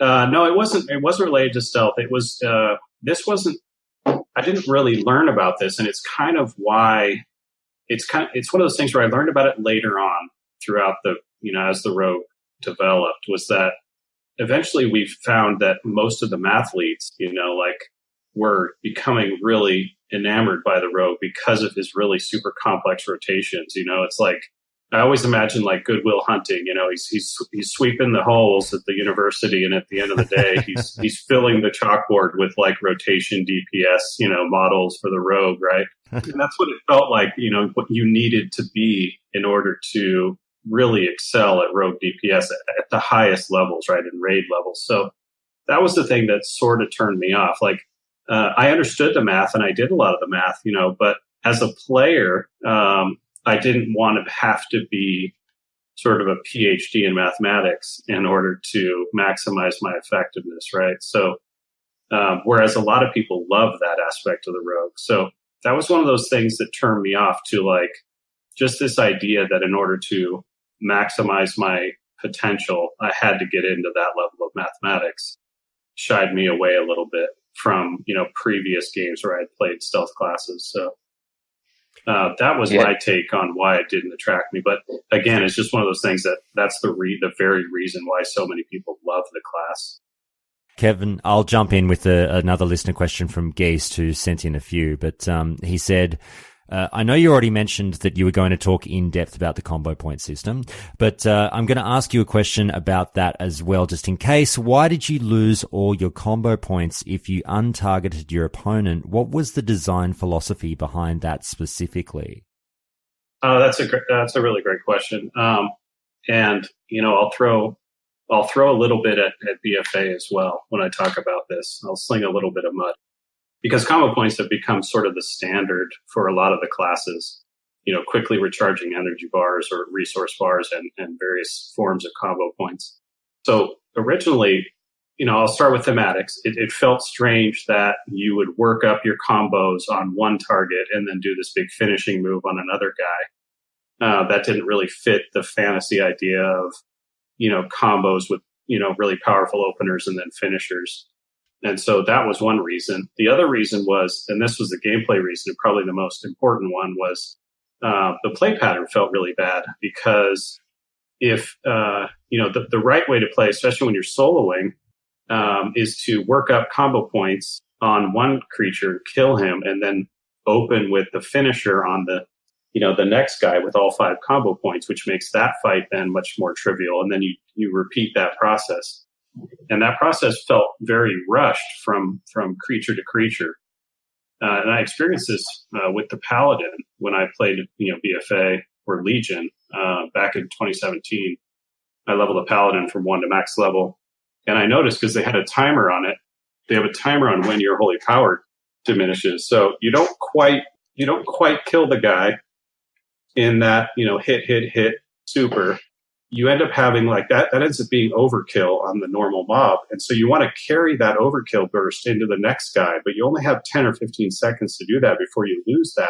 And so in order to play maximum efficiency, you have to always be moving from one mob to the next. And that eliminates any possibility for socialization or just any kind of stopping, to smell the roses at all. It's always, you have 10 seconds to get to the next mob.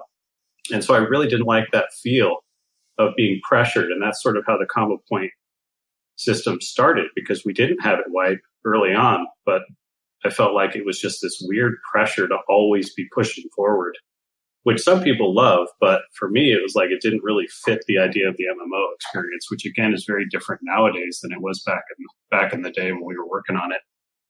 Gaps to stop and smell the roses and talk to people and experience things, like those were intentionally designed into the game. So that's one of the big reasons why we made sure that the combo points only lasted on one guy. All right. Kyle, you got something? It's a bit simpler question, but that'd be kind of funny. I used to forge on my rogue, or I would have priests to come with me. I would set people up to be mind controlled into the lava in Ironforge, which was kind of comedic, getting mind controlled in the lava in your own home city. But eventually, I don't know if they were in there at the beginning, due to assholes like me and my friends, those little guys that patrolled around in main cities and that could see through stealth and throw a net at you. Right. Involved in that at all, or is that just someone that just does? No, I didn't actually spawn them, but I definitely appreciated their presence, because that makes the game, that makes you stealthing through an opponent's city a really important and dangerous game. You have to pay attention. You have to plan your routes. You have to watch patrollers, and all kinds of good stealth games rely on those mechanics to keep you on your toes. So.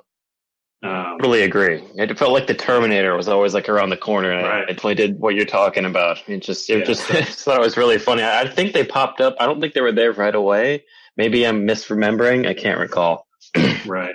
But yeah, that sense of tension, like constant tension, is really important towards creating a fun gameplay experience. And rogues and stealth near things that can pop them out is, one of those things that just makes you feel very tense at all times. And, it triggers like all kinds of adrenaline and everything else in your brain, so, that it's pretty critical to the experience. If there weren't those things, you would just feel like nothing could ever knock me out of stealth, and it would just be a totally different, very flat, emotionless experience. Did you guys decide that only one damage knocks you out of stealth, or did you ever experiment with that? Did you gauge it, decide what or what didn't knock you out of stealth, amount of damage wise? Yeah, we definitely had discussions about it, but it was just the cleanest system, any form of damage essentially. Because then you'd have to figure out like the math behind it, and there would probably end up being a very complex formula to determine, with scaling values based on levels and level differentials and, things like that. And that would create this confusion about what does and what doesn't knock you out and what you can endure and can't. And I think that whole system would have been far too complex for what we were shooting for in WoW. Just made it real simple. It's on or off. Any damage knocks you out. And there you have it. Makes sense. I agree. Kevin, I've got another one here, and this one is obviously in vanilla. We had both mace and fist weapon specializations, and people, only started speccing into them really later in the Burning Crusade when there were more mace and fist weapons, readily available. Where were those weapons in vanilla, basically? And again, this one comes from Geist. And, was it a situation in the offices where you've designed these talents or what have you, and running over to the itemization guys going, hey guys, what gives? I've made these talents. Give me some damn items so people can use them. Right. Yeah, we definitely tried our best to work closely together, but not everything was well communicated.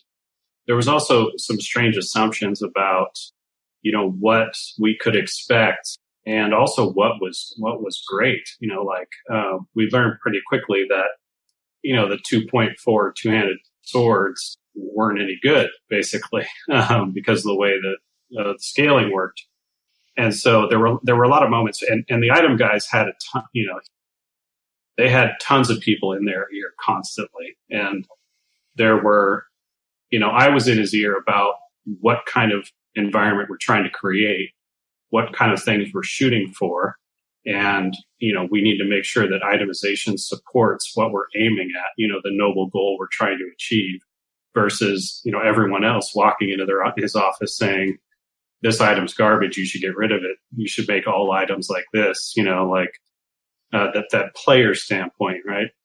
And so those were two different voices, the angel and the devil on the shoulder all the time. So it took us a while to, sort some of those things out, and we were learning lessons along the way. But it's interesting now because I look back and it's like, I'm thrilled that there were, there was such a wide variety of good and bad items in the game, and that we took those risks and created a huge tapestry and tons of texture within the game. For itemization choices. Otherwise, because nowadays I feel like that texture isn't really there. It's like everything's so optimized that no player will ever criticize it. And it's like, where's the fun in trying to figure out what the best items are and, min-maxing everything? It seems to have disappeared from the game. Sure thing. Well, look, let's try and zip through the, we've obviously been quite general, and I've got a few more general questions to come, but let's try and zip through the specific specs as much as we can. We'll start with assassination. Okay. Now, sorry, I'll put you on the spot here. And we'll just sort of figure out, Kyle, do you have anything specifically? I'm not sure if you played much assassination back in the day, but do you have anything specifically on assassination for Kevin? Yeah, I played pretty much all specs, and station backstab in particular, the ability and the amount of talents that revolve around backstab, i.e. the extra combo point or the extra damage for crits. Backstab sort of felt like a fifth wheel if it didn't crit. Mm-hmm. Or it was really powerful in a crit. Like the crit ambush, the crit backstab, and it didn't need a crit avist was enough to take down most players. But if you didn't crit both of those, you just they just kind of turned around and walked away from you. Yeah. So assassination was all about that opening combo, essentially. Heavy burst, all in on getting the job done before the opponent has a chance to react, as far as we could go with it. But with most of our designs, we always left in that chance of essentially underperforming or failure, like improved SAP is another example, because that's what creates moments, if everything is reliable, there's no moments. It's just like, this performs exactly as I expected. This is the outcome I always get because I know what to expect. So, I'm a big fan of allowing for moments, including failure in order to create, now you're up against it and you have to make different decisions now that things went wrong. So, and that's why backstab, had a very high % chance to crit and did deliver, very well when it worked. But yeah, there were chances that there were, situations where it wasn't going to work. Kevin, I'll ask this one now. I was combat the whole time and I did not PvP very much. So please correct me if I'm wrong. Okay. I'm of the belief that assassination was more the PvP tree as opposed to subtlety, and subtlety was a bit more of a utility kind of tree. Someone shout me down if I'm wrong here. Am I way off base? Assassination was the go-to PvP spec? It was a hybrid between assassination and subtlety that probably was the most popular PvP spec. But yeah, you're kind of right. Everybody, almost anybody invested in subtlety for a little bit. Yeah. Except for the hardcore PvE raider, perhaps. Okay. Well, Right. let's focus on this one, like perhaps from an assassination angle. But Dufficus just asked in Twitch chat, they've got a question about the power shift in PvP over the course of vanilla, and I guess this could somewhat relate back to assassination as well. You know, originally rogues were touted as the king of one-on-ones, which is certainly a title that they lived up to, and over time, other classes were able to close that gap in their matchup against rogues. Either they were given more power or utility, which they definitely needed. Were those changes to other classes over that time, Kevin, aimed specifically at countering rogues and perhaps how great they were in PvP as, you know, that assassination rogue or what have you? Or was it more of a general power balancing act? Sometimes it was incidental, but yeah, to be honest, sometimes it was giving other players tools to manage rogues. You know, in the King of 1v1, even that is like, you know, I'm not really sure that that's true. You know, the big difference between dueling and out in the wild, right? Like out in the wild, absolutely, the rogue has a ton of advantages. He can pick his time. He can pick his spot. He can basically make sure the encounters he selects to engage are going to end favorably for him. But, you know, a straight up duel against, you know, equivalent level guys with equivalent gear, you know, there's a lot of classes that would give him trouble. So, but yeah, in terms of mechanics added to other classes, depending on the class and depending on the experience, you know, because there was a wide range of different experiences, like the warrior experience we talked about briefly. It's like, yeah, he's going to do a lot of damage and he might get me, but if he doesn't, then he's screwed and I'm going to win. And so that experience was, you know, pretty close to what we wanted, if not spot on. But other classes just had no chance ever, you know, at various times in the, you know, the class's life cycle. And so we would add something to make sure that experience was at least tolerable or manageable in some way. There was something you could do to sort of, you know, counteract what was, you know, a guaranteed loss and death. Yeah. Yeah, that King of One-on-One title is definitely something to be fought out between, you know, the rogues, the Soul Link locks, the Shadow Priests and what have you. There's a few of them that come up. But Kyle, anything to finish up on assassination with? How did you guys feel how the plus 10 energy talent? Were you guys really happy with that? I mean, I'll just go on a tiny, not a tangent, but I mixed that with the 5-piece Night Slayer bonus and 120 energy, and it made for some pretty ruthless combos. You guys looked into that? I was happy that we explored the space, and I was very happy with certain things that allowed to be done, but I'm not sure we should have allowed a stacking version of that. That's the kind of thing that you can get. It can get really dangerous really fast. So obviously, as you guys have experienced. So it was definitely a fun space to explore, and it did allow for lots of different types of opening combos and things like that. But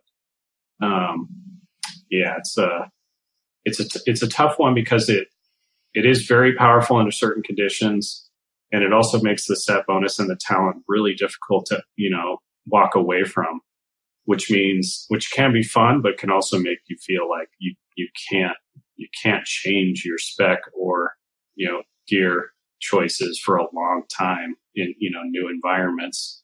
So it has its fallbacks as well. We'll move on to subtlety, guys, and I'll start with this one from listener Norfair, who asks, Kevin, for subtlety specifically, was Hemorrhage intended to be used as a replacement for Sinister Strike, as most subtlety rogues did, or was it intended to be a debuff that you put on a target and then used Backstab or Sinister Strike to build more combo points? At first, Hemorrhage was supposed to be, you know, complementary to everything else you were doing. But then once we realized everyone was just using it instead of, I was pretty happy with that outcome as well. Just because that's a pretty frequent thing in design when you have a full rotation and you're trying to add new abilities. It's nice that new things come in and sort of replace other ones so you don't end up with tons and tons of buttons that make your rotation way too complex.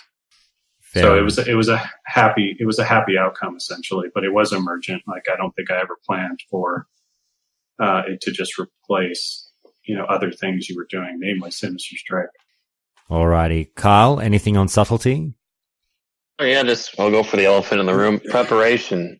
How Right. much did you guys go back and forth on? That could be. It wasn't quite like lay on hands, like the 1 hour cooldown, but double, blind, sprint, evasion, vanish, all that stuff. Right. With enough practice, I'm pretty sure I crowd controlled. I think at one point 4 people on a flag at Arathi Basin and captured it. Right. Beautiful.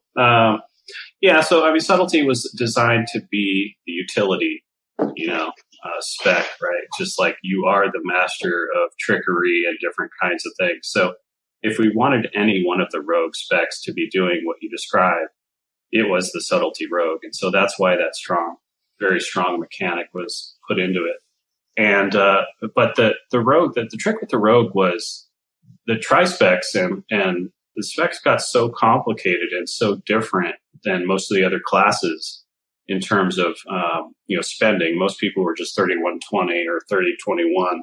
The rogues, tri-specs, and just really complicated builds made it so that it was difficult to put some of the best things in the trees at the very bottom without sort of screwing up what people were really enjoying, and that they were finding cool ways to blend all 3 trees in very powerful ways. So normally a thing like preparation would have been at the bottom of the spec, just to make sure that while subtlety was the master of tricks, it was not delivering the craziest DPS because of the sacrifice you had to make in the other trees to get to the bottom of the subtlety.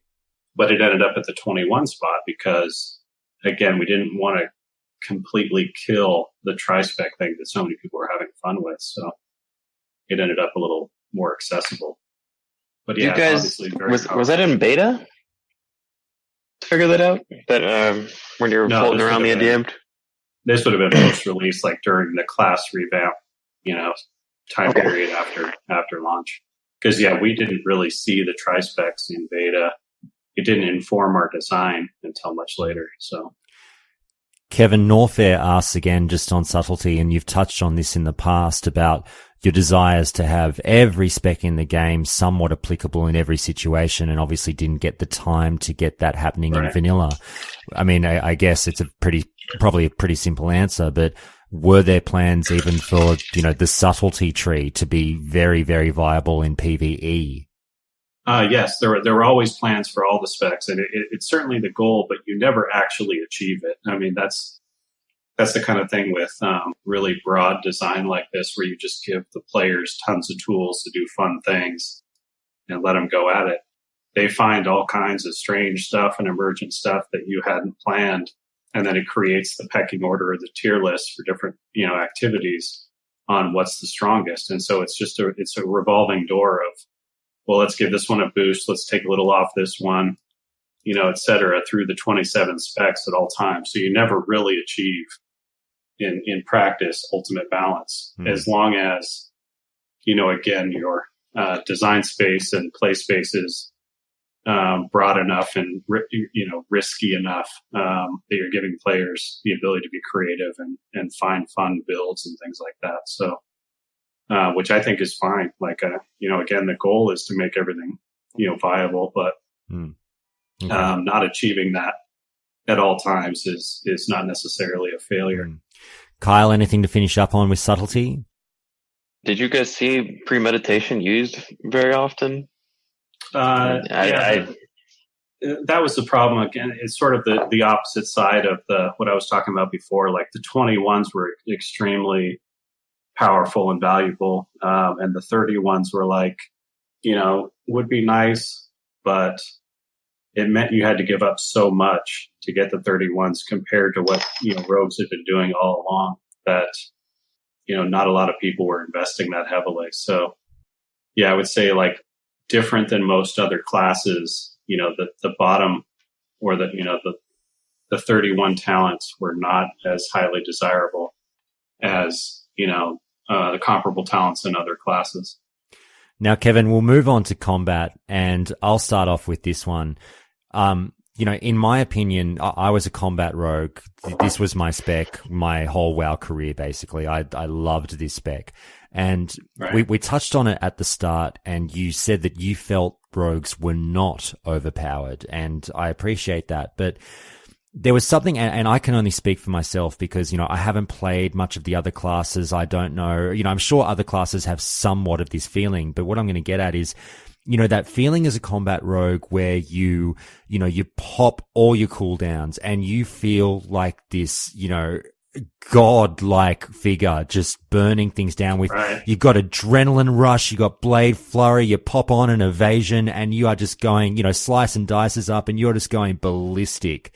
Was there, I feel like that's a rather unique feeling in terms of, it's not even necessarily an oh shit button. It was just, I want to absolutely decimate this thing in front of me now, that I felt like other classes, they got, but not to that extent. I mean, please, people, shout me down if I'm wrong, but Kevin, was that a desire to make that unique to the rogue? Like this class, if they decided to flip the switch, you are gone. It certainly was within, the concept of the rogue that, just like with, coming out of stealth and delivering these very powerful, potent combos that were very high burst, very effective, that was part of the rogue's kit, that he have these moments in combat, like you said, it was hitting all your cooldowns, that he was just an unholy terror. But then once that ended, you were left sort of, weakened and not too scary. So, yes, it was definitely something unique to the rogue class, that he have these high burst, high effectiveness moments with, follow up weak points, and that's the same thing that goes with like a rogue in stealth versus a rogue out of stealth, a rogue that successfully sneaks up on somebody and then fails to sneak up on somebody, right? It's a very, coin flip style approach to the game design on how he worked in general. So we did enjoy him having those moments. And of course, I'm being reminded in Twitch chat by the listeners going, hey, Josh, what about Pom Pyro? What about Enrage? And I know all the other classes had access to these, moments where they could, go Super Saiyan as well. But, I something about the Rogue I felt was really, really cool. But anyway, Kyle, you've said you've dabbled in all the specs, go nuts with combat. What is, the spec that seems to be the most talked about with Rogues? What have you got for Kevin? Yeah, I was just spread along your listeners, and the one that just immediately popped to mind was recklessness from the warrior. That God, what a game changing ability in PvP. For the one that just stuck into my mind was that a balanced intention to stick backstab in the combat tree, or it makes sense to me that it's in the combat tree. Combat stabs things or hit things with your mace or whatever. But it's definitely kind of an assassination style ability. I don't think I would change it. I'm just wondering, what you guys thought about putting it there as opposed to in its, I guess, thematic spot would have been assassination. Right. Well, okay. So, that's a great question because it requires me to explain a couple things about the approach to design. One is that a talent tree shouldn't necessarily, change the way that a rogue plays in a negative way rather than enhancing an aspect of it, if you know what I mean. Like, combat obviously was geared towards being in your face, using swords, being that stand-up fighter. But he still had access to gouge, which could allow him to backstab, and he still had access to, if he didn't take that sword approach, like the different mechanics that a rogue has. So that's one thing that we wanted to make sure was that, we were still selling this idea that you're still a rogue and you still look for tactical advantages, including attacking from behind whenever you can. The other is we try to put in, things in other trees to combo well with the other trees so that there's a lot of good give and take between the various builds. And that was always intentional to try to avoid the 5100 type of specs that most people might feel they gravitate to because, well, this is my thing. Of course, I should just spend all my points here.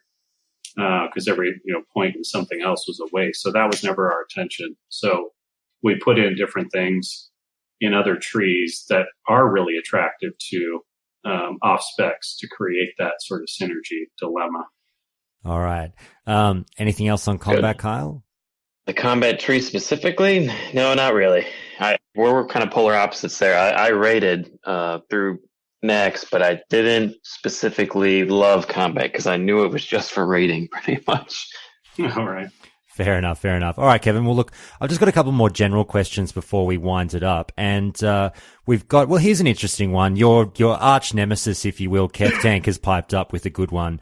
And he said, Kevin, why no class design where they're, and I say arch nemesis tongue in cheek, obviously, he's given you a bit of stick over the weeks about the thematics, but he asked, why no class design where their debuffs or buffs benefited raids?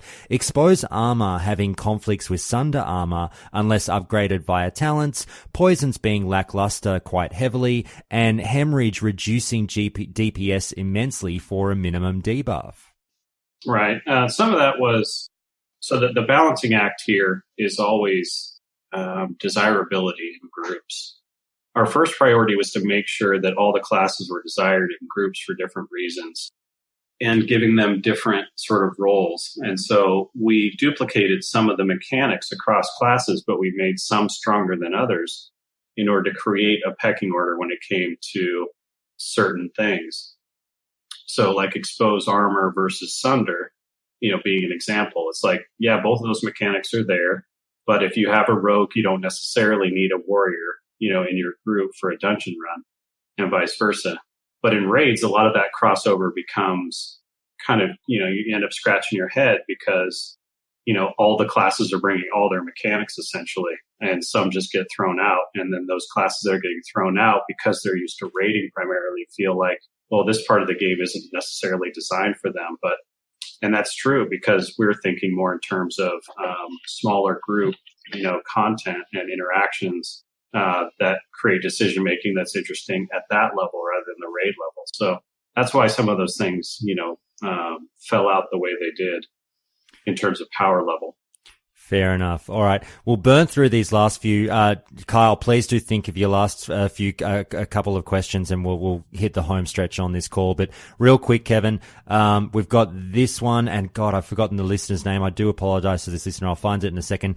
Kevin, what was your favorite rogue ability and why was it Swirly Ball? Yeah, what was my favorite? I mean, stealth is just so hard to beat. Stealth in environments where you're paying attention and have to pay attention or to sneak through things, whatever it is. So that mechanic is just so good. Well, while you're on that, Kevin, I'll combine questions now because the next one leads into that. And sorry, that question was from Geist again, but that bleeds into this question from Tsugaru, who asks, was stealth the core design philosophy from the beginning for the class? And if not, can you please walk us through that process? Absolutely. We knew we wanted a stealth class. A lot of us had played them in different, games previous to that. We even talked about, hunters being a secondary stealth class, but didn't quite get there and felt like one really strong stealth class was enough. Obviously, mages and their invisibility were always kind of, knocking at the door too. But yeah, we wanted rogues to be, the ultimate stealth class, and so it was pretty key to his creation. And we spent a lot of time on the gameplay of it. Like, I think it seems to me like in the game lately, it's just you turn on this thing and you're, nothing can catch you or nothing can see you. But back then it was like, no, you had to pay attention. You had to, facing mattered, distance mattered, approach speed mattered. Like all these things played an important role on the gameplay behind it. So yeah, we considered a very important part of the Rogues kit. I'm just having a laugh because obviously I thought of it as well, but the people in Twitch chat, I mean, I'm thinking, well, hunters, if you're a night elf, obviously you had shadow meld, but I'm like, fuck, pour one out for the hunters who almost got stealth as well. That's a scary proposition. Right. Yep. Yeah, it was a pretty scary proposition. All right. Dark Age had that actually. Dark Age Camelot had, their archers their range classes were stealth. And it was a nightmare.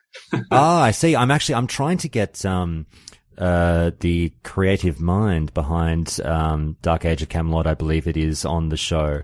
So we'll see. I think he's obviously working on Camelot Unchained at the moment. Yeah. So I think it's Mark. So we'll see if I can organize anything with him. But anyway, stay tuned for that one. I'll keep trying. Yeah. Now, Kyle, anything else for Kevin?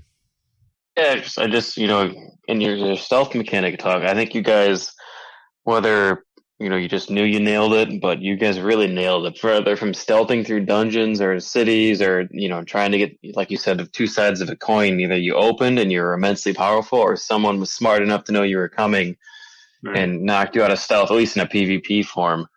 That mechanic worked out really well, and I don't think I've seen that duplicated. And I've played Guild Wars 2 and a couple other MMOs, and where they had some interesting ideas, but it didn't quite feel like the risk reward that WoW Classic had. Yeah, it takes a lot of time. It definitely takes a lot of time and effort to get those ranges just right. And but yeah, the skill cap on just that ability alone was enough to get various people that love stealth experiences on board in terms of loving the rogue class. So that was a goal of ours for sure.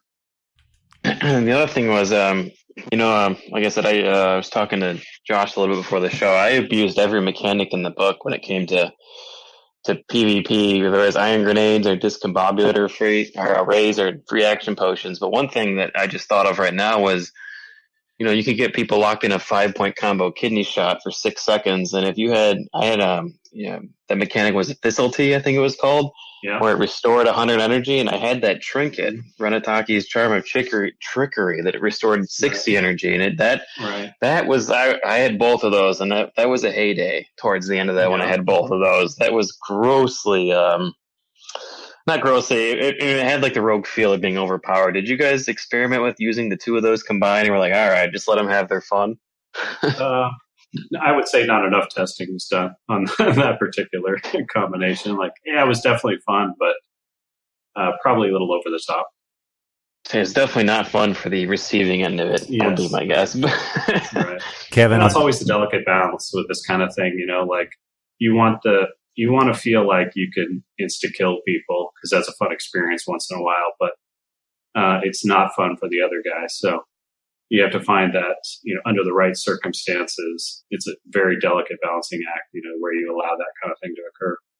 Kevin, I've got listener Jigantor piping up in chat screaming, going, Josh, please, Kevin just said something that you absolutely have to go back and double check. Now, Kevin, you mentioned something, an allusion to approach speed mattering with rogues. Now, Gigantor's asking, are you telling me that if I toggle the slow movement key, that would reduce my chances while in stealth?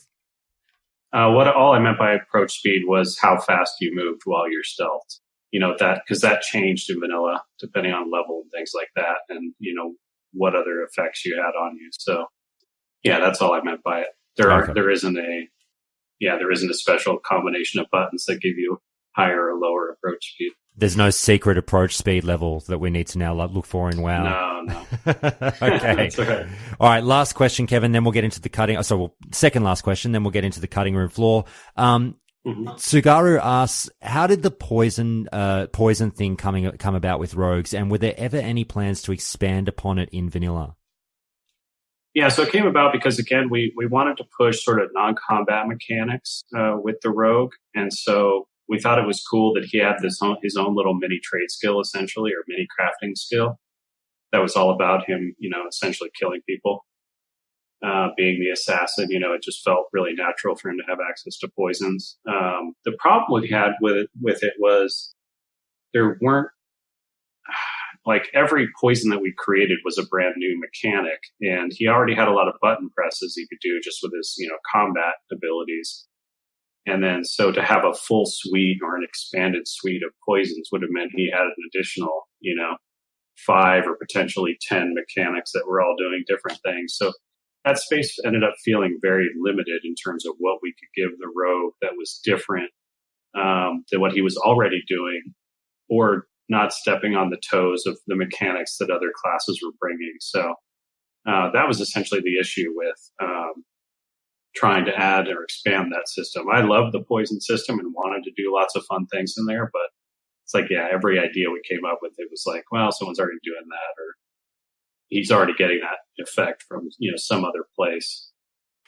All right. Now, Kyle, you think of your last question, mate, because I'll ask my usual last one. Kevin, with rogues, did anything hit the cutting room floor? You alluded to a big one earlier. Yeah, this is one that I remembered recently because, obviously I've been asked this question every time, but one that I'd forgotten about for a long time, which was the disguise ability.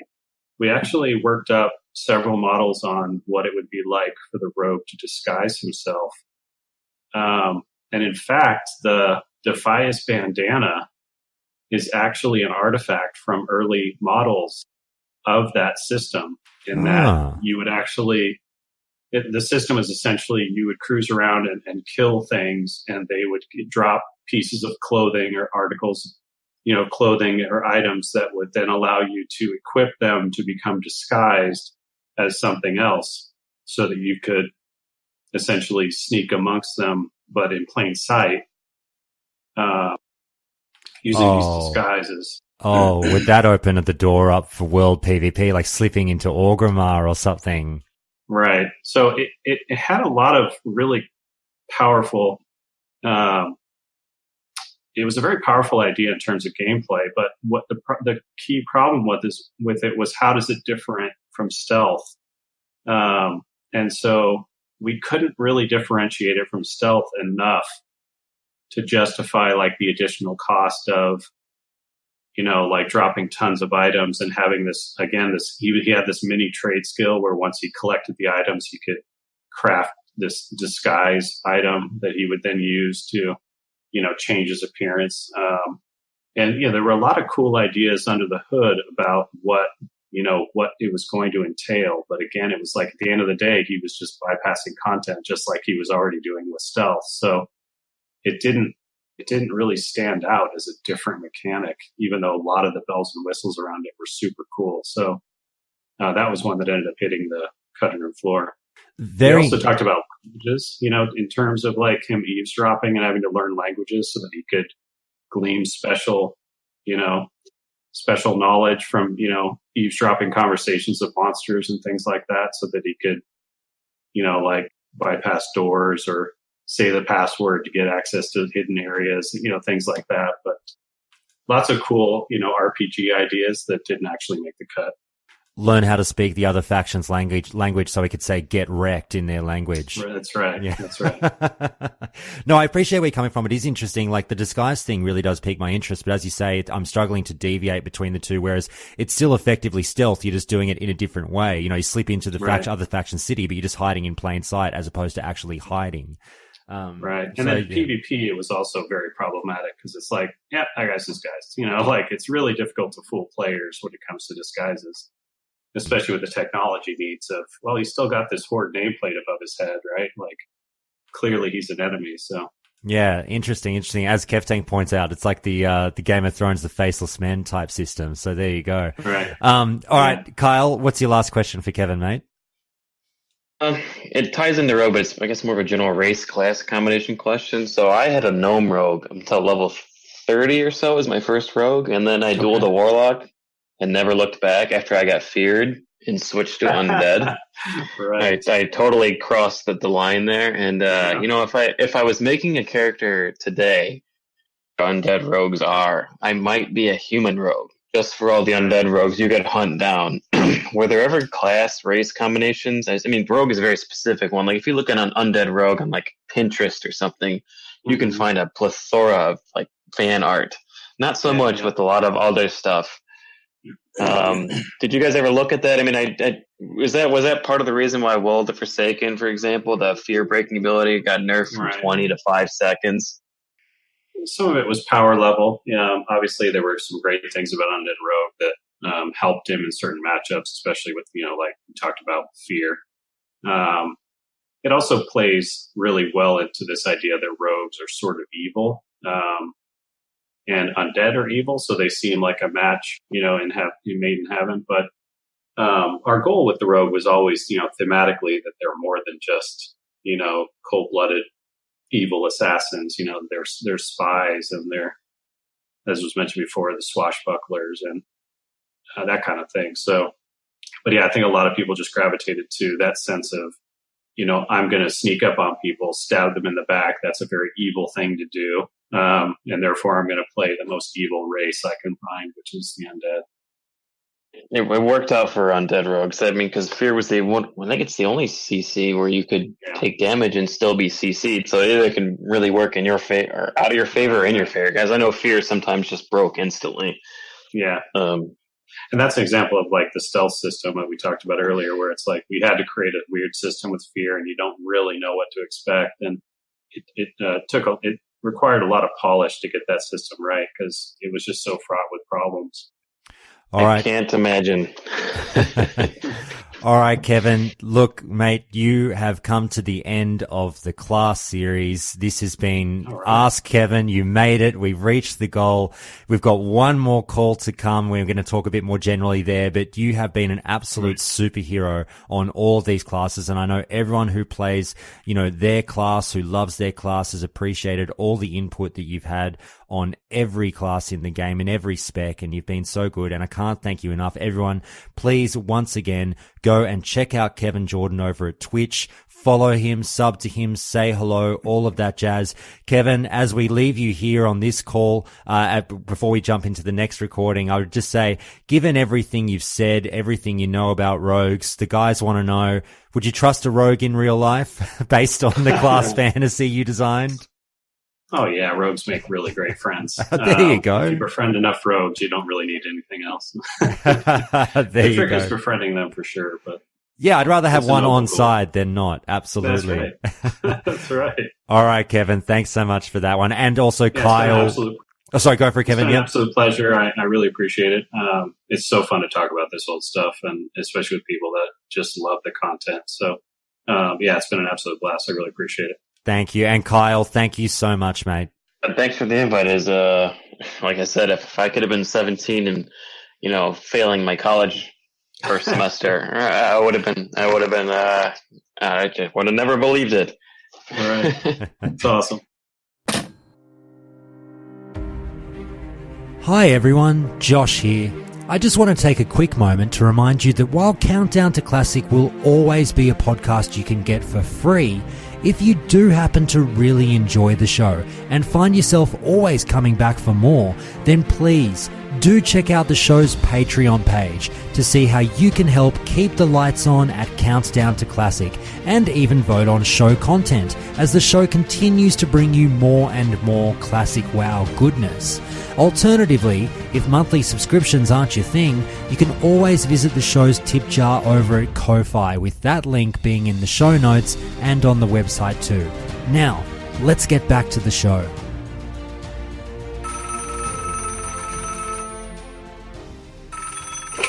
All right, it's time for another Countdown to Classic call, and we've got yet again Taladril. Always a pleasure to have you here, mate. Thanks. And another caller we have on the line is Axtel. Thanks so much for joining in. I put the bat signal up and you answered the call, and we're happy to have you here. Yeah, I'm excited. First time.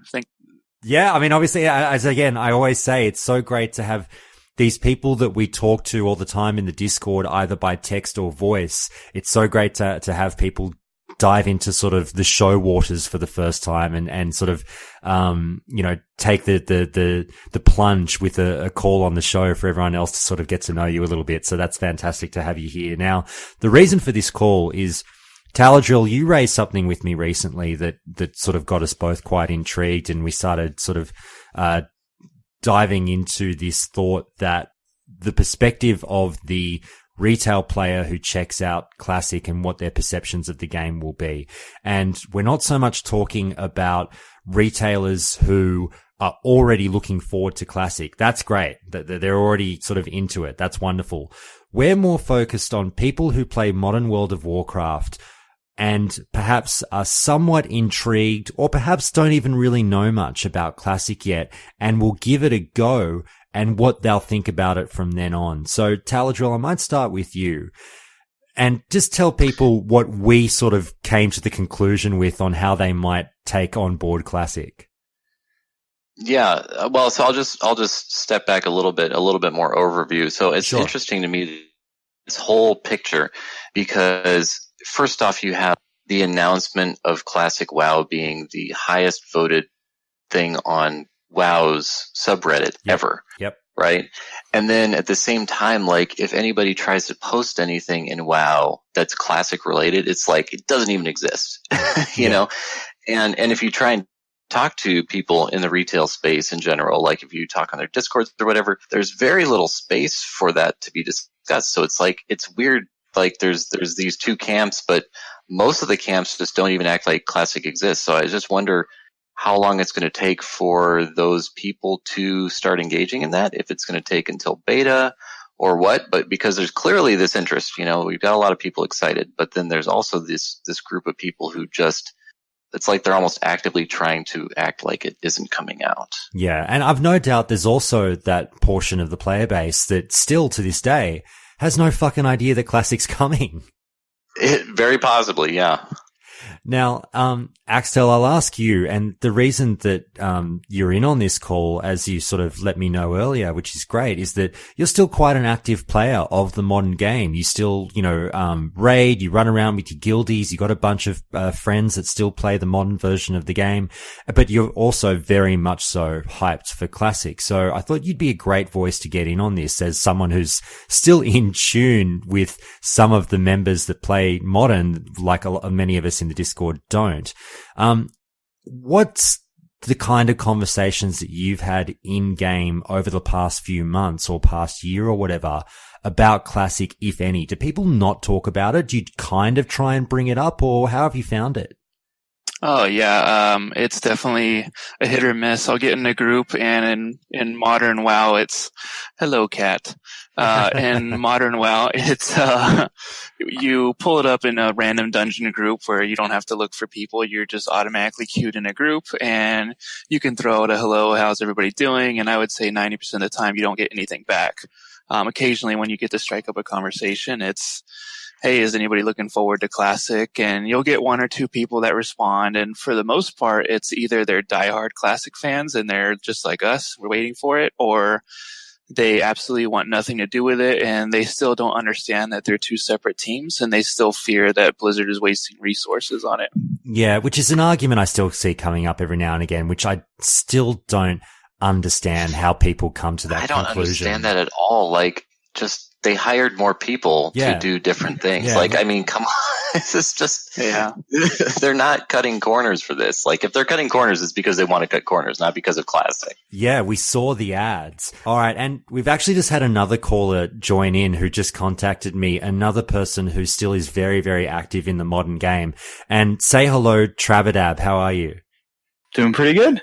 Thanks so much for joining us, mate. I really do appreciate it. I normally wouldn't add someone in, but I thought it's really important to get another modern player in on this call. So it's not just Axtel by himself sort of voicing for the whole community here, but Trabadab, I'll ask you, and I put the same question to Axtel. Tell us sort of, you know, how much you're playing modern WoW now. And when you do play the game, do you find that you and your guildies or people that you run into mention Classic WoW at all? And if so, what's the general perception you get back about it? Well, with the group of players I play with, I'd say that the only time Classic really comes up is when I bring it up. I've been playing with this group of friends really since Burning Crusade, and they played vanilla back in the day, and that's that. As far as how often they bring it up, it's really just me bringing it up. I'm sorry, I kind of forgot the first part of your question. That's all right. So basically, do you ever talk to anyone else about it outside of the guild, or through your experiences, have you found that people just don't talk about or really care about Classic? From the people that really play online on retail, I haven't really had much people talk about Classic myself. The only people who really talk about Classic are other people or people that I've played private servers with before. Okay. Now, Taladril, I'll throw it back to you because, you know, the one point that you made that and you set it up well with obviously the preamble with it's weird how, you know, that Reddit post blew up, but ever since then kind of crickets. But we were still sort of forecasting and saying that in our minds, people who give a little bit of attention to Classic WoW who are hardcore modern players are probably going to like the game more than they think and could well change their focus from the modern game to classic. Do you still feel that way? Yeah, definitely. The way I'm seeing it, that I'm expecting it's going to happen, is you're going to get that initial rush. You're going to have a lot of people just sort of casually check it out. Most of them are probably going to go, ugh, this is not the game for me. And then you're going to get this dip. And then after maybe a month or something like that, I bet it's going to go up again, because the ones who are still playing, they're going to be doing crossover. They're going to do some retail. They're going to do some classic. And the word is going to start to get out where it's like, guys, you gotta invest a little bit more, because this game is way better than you thought. You know, you only put a little bit of time in, you put a little bit more time in, and you're really going to like it. And I think that's the kind of thing that's going to happen, is it's going to be that initial surge, not a lot of interest. And then it's going to start growing again, because the word will get out, and that's going to really keep it growing, just like it did back in the original release. That it started out strong, but it just kept growing and growing and growing, because the player base just kept talking to people around about it. Exactly. Yeah, I mean, when I started vanilla, I remember I would never have gotten through the first 10 levels if it wasn't for the community, like people talking to each other and helping each other. So if you imagine just a whole group of retail players that have zero communication trying to do that, they're all going to quit before they leave the starting zone. So it's important to encourage them to stick it out and, spend a lazy Saturday, just pushing out the starting zone. Yeah, it's probably going to be a real culture shock for a lot of them, because it's just going to be like, man, this is a different feel. It's really slow. It's a lot of downtime. But I think, they're gonna see things in a new light really quickly. I hope and probably expect, when it's like, wow, bags matter, and oh, I just found a 6-slot bag, and it's like, wait, that actually felt good. Like, why does something so stupid feel so good? To have that kind of thing. Well, here's one for you. Don't you love it when you're just walking down the road and some random player will buff you as they pass you? Just like a casual /wave, and here's a buff, and good luck on your travel. Or even like just simple quests where it's like, where you're like, God, this sucks. And then other people will you'll see in the chat like, hey, looking for a group. And you're like, maybe I should actually join that group. And then you start talking to people. It's just, it's natural. It's not like private server people act differently. It's that's just what the game requires of you. And people are going to start talking to each other, and then go, well, that was fun. That was a social experience. And now I actually met some people, that's going to really throw people off, I think. Mm. Trabadab, I'll throw this one to you, because the guys just mentioned something that does really intrigue me, because the common complaint that comes up about classic World of Warcraft, or vanilla World of Warcraft, however you term it, is obviously amongst retail players that grind, or the lack of quality of life features. Like, oh, everything takes so long, and this is so slow, and oh my god, you guys don't have feature X or feature Y, which made life so much easier. And don't get me wrong, some of those arguments do have merit. There's reasons that Blizzard changed things over the years. Obviously, a number of us still do prefer things a little bit as they were back in the day, but with negatives or cons also come pros. And there's been a lot of complaints amongst the retail community lately, obviously about, this praying to the RNG gods and this, slot machine that World of Warcraft has become, and people don't really enjoy the way in which gear is distributed now, and the things that you have to do to get your gear, and the way in which it rewards the time that you put into the game. Now, I personally would feel that Classic has that over retail in terms of that's a pro in our corner. Do you think that some of the pros that Classic has that doesn't get raised by the retail community will outweigh the negatives that they perceive with it? The negatives they perceive with Classic? Yeah. Yeah, I mean, I feel like there are a lot of things that Classic has that retail is really kind of missing out on. People who even played just a few expansions ago, just before Legion, they'll miss that, hey, I know that this boss drops this item, and I know that I'm going for this item, not I'm going for gloves, and hope those gloves Titan Forge up to something ridiculous. So, I mean, it's just a situation where I could see a number of retail players, and I think it was, Axtel, you said this before we started recording. There is a line of demarcation here with Classic, and it's kind of, you mentioned perhaps it's level 15. And I would agree with that. I think level 15 is a good point to pick. If they make it beyond level 15, they're probably somewhat invested at that point. And pushing beyond that is only going to throw them deeper and deeper down the rabbit hole.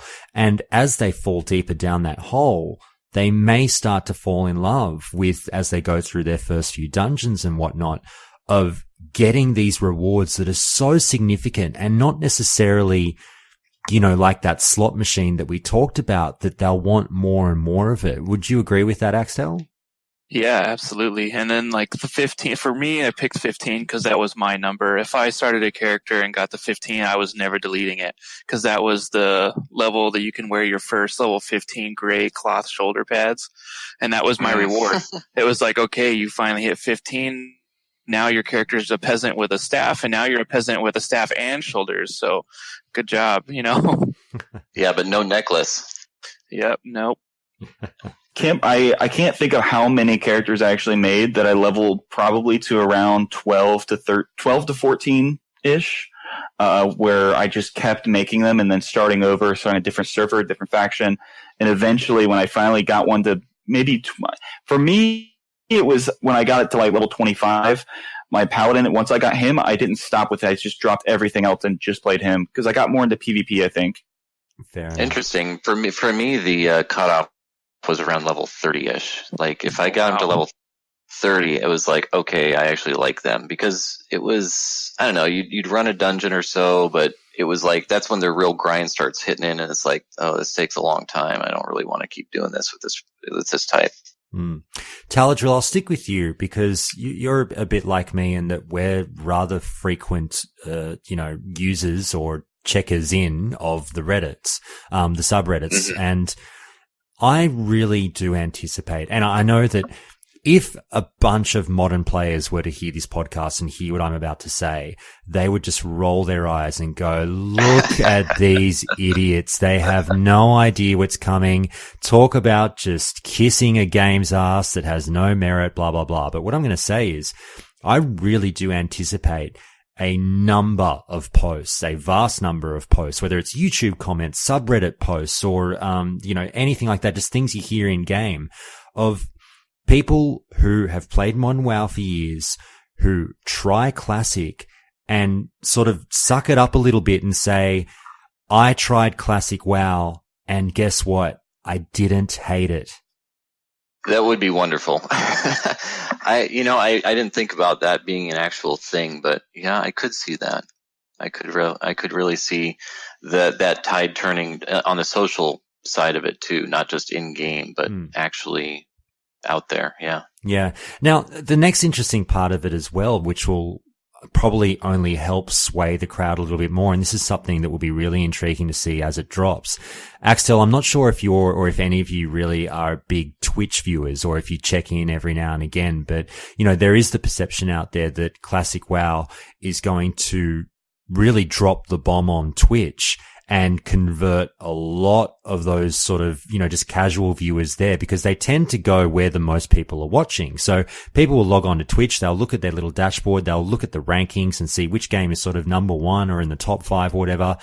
And when Classic WoW drops, if it's getting all the big streamers sort of going over there and doing their thing and 500,000 people are watching Classic WoW, then the modern fans who have watched them all play Modern WoW will then watch them play Classic WoW and may, through just viewing it, go, this game looks interesting. I might try it out. Do you think that that'll happen? I think 100% for sure that's what's going to happen. You're going to get these big streamers that they have a crowd that follows them and will sit and watch them do absolutely nothing but sit and talk. So as soon as they see them having fun playing Classic, they're for sure going to give it a try. I think it'll definitely be, that'll probably push people more than any other external media other than the WoW forums and players that you play with in retail. If there's any other major force, it'll be Twitch and people just showing it. I definitely agree. Like, people are, the streamers especially, and it's a perfect platform for them to do it because since the game is slower, there's going to be plenty of content that they can show on their streams. So it would seem it would be perfect really for them.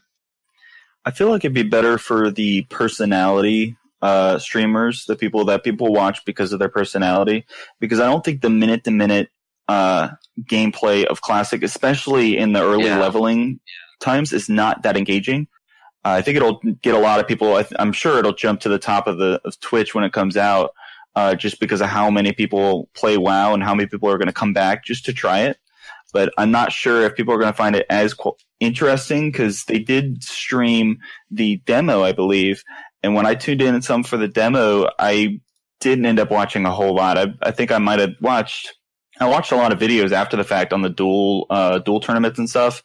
But the streams themselves weren't all that interesting to me. And I just kind of more wanted to, personally, I just wanted to wait because I don't want to get too into it until I can actually make a character and commit to that character. I think the focus is going to be a little bit different too. You know, like in retail, you've got your world firsts, and that's sort of the big thing.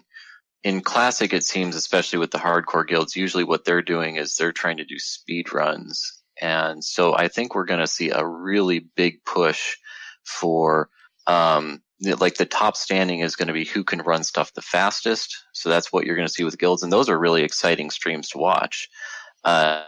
And then also you're going to see speed leveling too. Like that's going to be a lot more of a thing, I would bet you. Yeah. And so that's going to be probably quite competitive, and that'll probably have its own separate, mini thing going on.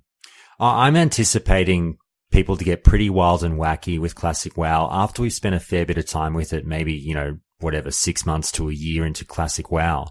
I think we're going to see the kind of tricky things that we saw with a lot of Dark Souls content, with like, all right, here's, like you say, all the speed runs, and then, here's us doing, whether it's possible or not, the hardcore guild that's like, here's us doing Molten Core in only greens, or something like that, or some kind of odd gear. Or ZG skip bosses, they could do that too. Yeah. So where they have to try to take on Hakar by himself, without any of the boss buffs taken down. Yeah, so things that make the game much more difficult, that's the kind of stuff that we'll start to see pop up on Twitch, in my opinion. Just, people know the game so well. Some of them find it relatively easy. Here's how I'm going to make it interesting for other people. I'm going to, play the game with my feet, or whatever, as people do on YouTube.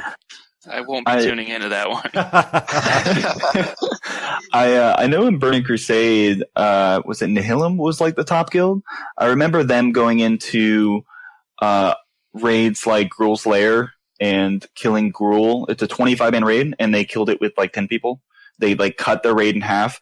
I'd imagine that later down the line, when more raids are open, that we could see things like that, like 10-manning ZG or something like that as well. Oh yeah.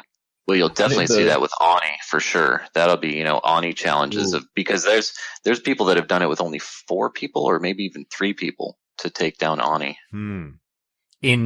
Sorry, I'm going to show my ignorance here. In retail or vanilla? Really? Yeah, in vanilla retail, yes. Holy shit. Okay. Well, I think... Go for it. I'm sorry. I think that some of the probably more popular streams will be PvPers.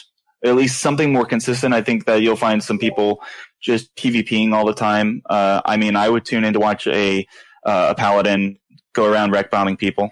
Yeah, or a rogue ganking people. But the only issue is then stream sniping, and it's like how much will that affect them? But yeah, definitely that would be very popular to watch. Like a Red Ridge ganker or something like that. That would be huge. Well, Taladril, I saw a really interesting point raised just yesterday on the Reddit that I honestly hadn't considered yet, where someone was pointing out, a lot of the streamers, like the majority of them, not all of them, have said that they're going to roll on PvE servers because obviously they feel like they have to, or their life will be untenable on a PvP server with all the stream sniping. You just couldn't do it. Yeah. But for sure. here was the interesting counterpoint, which I've not heard yet, which is those streamers will perhaps struggle because think of the entertainment of watching someone on a PvP server versus someone on a PvE server. Viewers might go, if I've got the choice in both hands, I'm going with the PvP server every day of the week. So that's a real, Don't get me wrong. Yeah, don't get me wrong. There's ways to make PvE interesting. They can organize all their little group events and all that jazz. But if they're wandering around without a fear in the world when they're going through the world, that's not as enticing a view. Yeah, I think I'd much rather watch someone try to turn in a quest at Nezingwaries and get ganked and watch their reaction. And yeah, it turns into a reaction video at that point. Yeah, totally. Trabadab, I'll come to you to sort of round this one out. And, without turning it into a, sort of, they suck, we suck kind of argument. There's a lot of, the classic community is the super toxic one. The retail community is the super toxic one. Like, forgetting all that, let's just agree that every fucking community in the world has, negative people that sort of bring down the majority. How do you feel about, people who to this day will go out of their way to convince you or others that like classic WoW is a fucking piece of shit game. You're all idiots if you like it. It has nothing on the modern game. I can't believe that this is a thing. Do you sort of try to engage with those people? Do you say, well, it's got things that I like, blah, blah, blah. Have you considered this? Have you considered that? Or do you kind of just ignore it and just figure there's always going to be those retail players who could not be convinced regardless of what happens?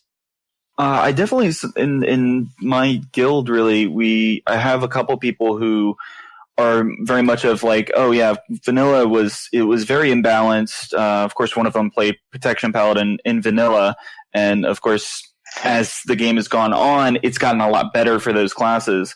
They're of the opinion that it's not amazing, and that the game, I mean, they would take convincing to be convinced that the game is good, though they even say the game now is not very good. They just play it for the community, for our guild. But they are still probably going to be playing Classic. It's funny because, that maybe that's one of those things that, the company listened to too much with the players. It's like, it's not balanced. It's like, not everything needs to be balanced. Like, if you can win out against half the people, then that should be good enough. Like, sometimes you have to run away for certain things, and that's okay. It's odd that and that's where we get all of that. All the classes feel uniform is because, well, everybody needs a CC or everybody needs a buff or no buffs or whatever else. Everybody can heal. It's odd to me. Yeah, there's one thing that they tried to in Legion. They tried to bring back more class identity, and they did a lot of that.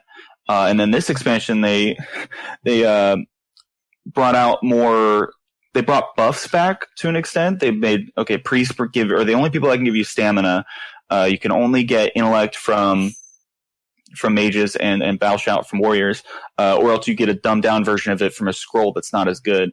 And I do know that that's something that's huge in Classic, is the classes really bring unique things. I think that from how I remembered it, I always liked Burning Crusade a lot more because I played a Ret Paladin. Sorry, my kitten is screaming. Right. I don't know if you hear that. Right.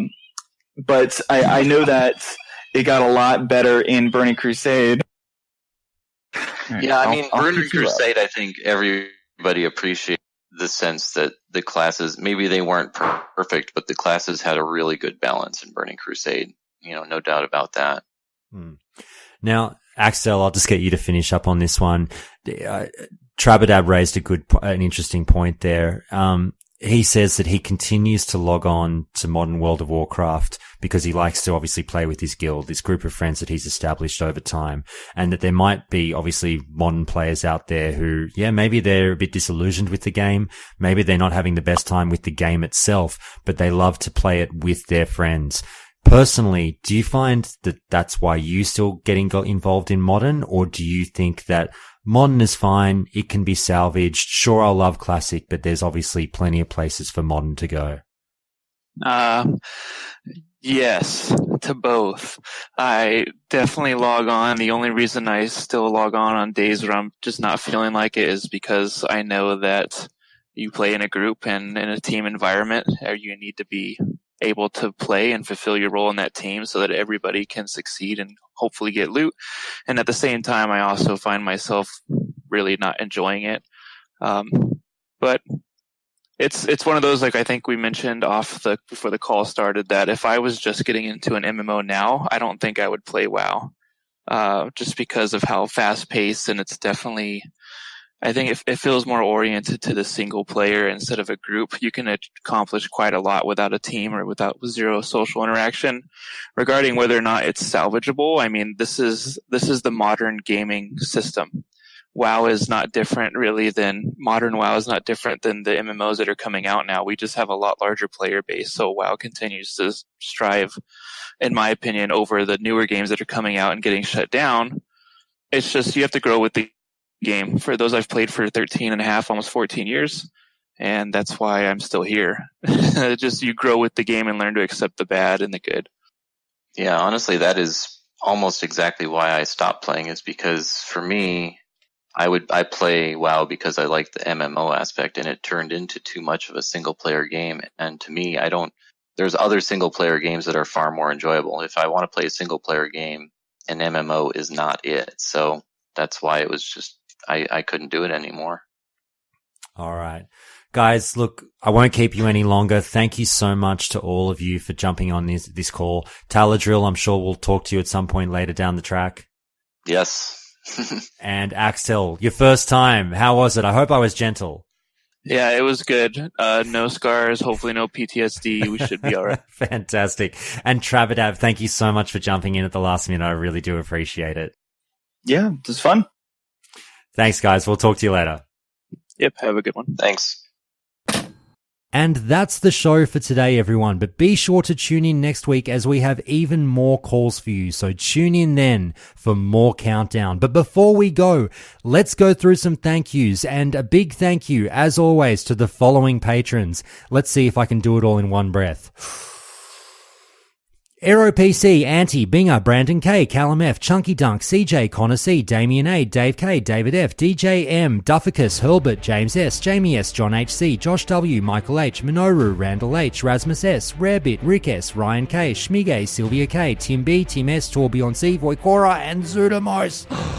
Oh my god, I did it. All right. And of course, the very dedicated patrons of Countdown to Classic. An extra special shout out and thank you from the bottom of my heart to Alice R, Billy C, Daniel K, Eddie S, Eric S, Firespittin' Kitten, Flosy B, Freaky Fritz, Ida B, Batlord, Carl W, Nick B, Palfurus, Sarah S, Tsunami, The Anton, Wilson Mar, Vanafak, and Valaco. Thank you so much for your phenomenal support of the show. Countdown to Classic would not be on the air without your support. So that's it for today, everyone. Have a great rest of the week, and I'll see you all on August 26 and 27 and next time on the show.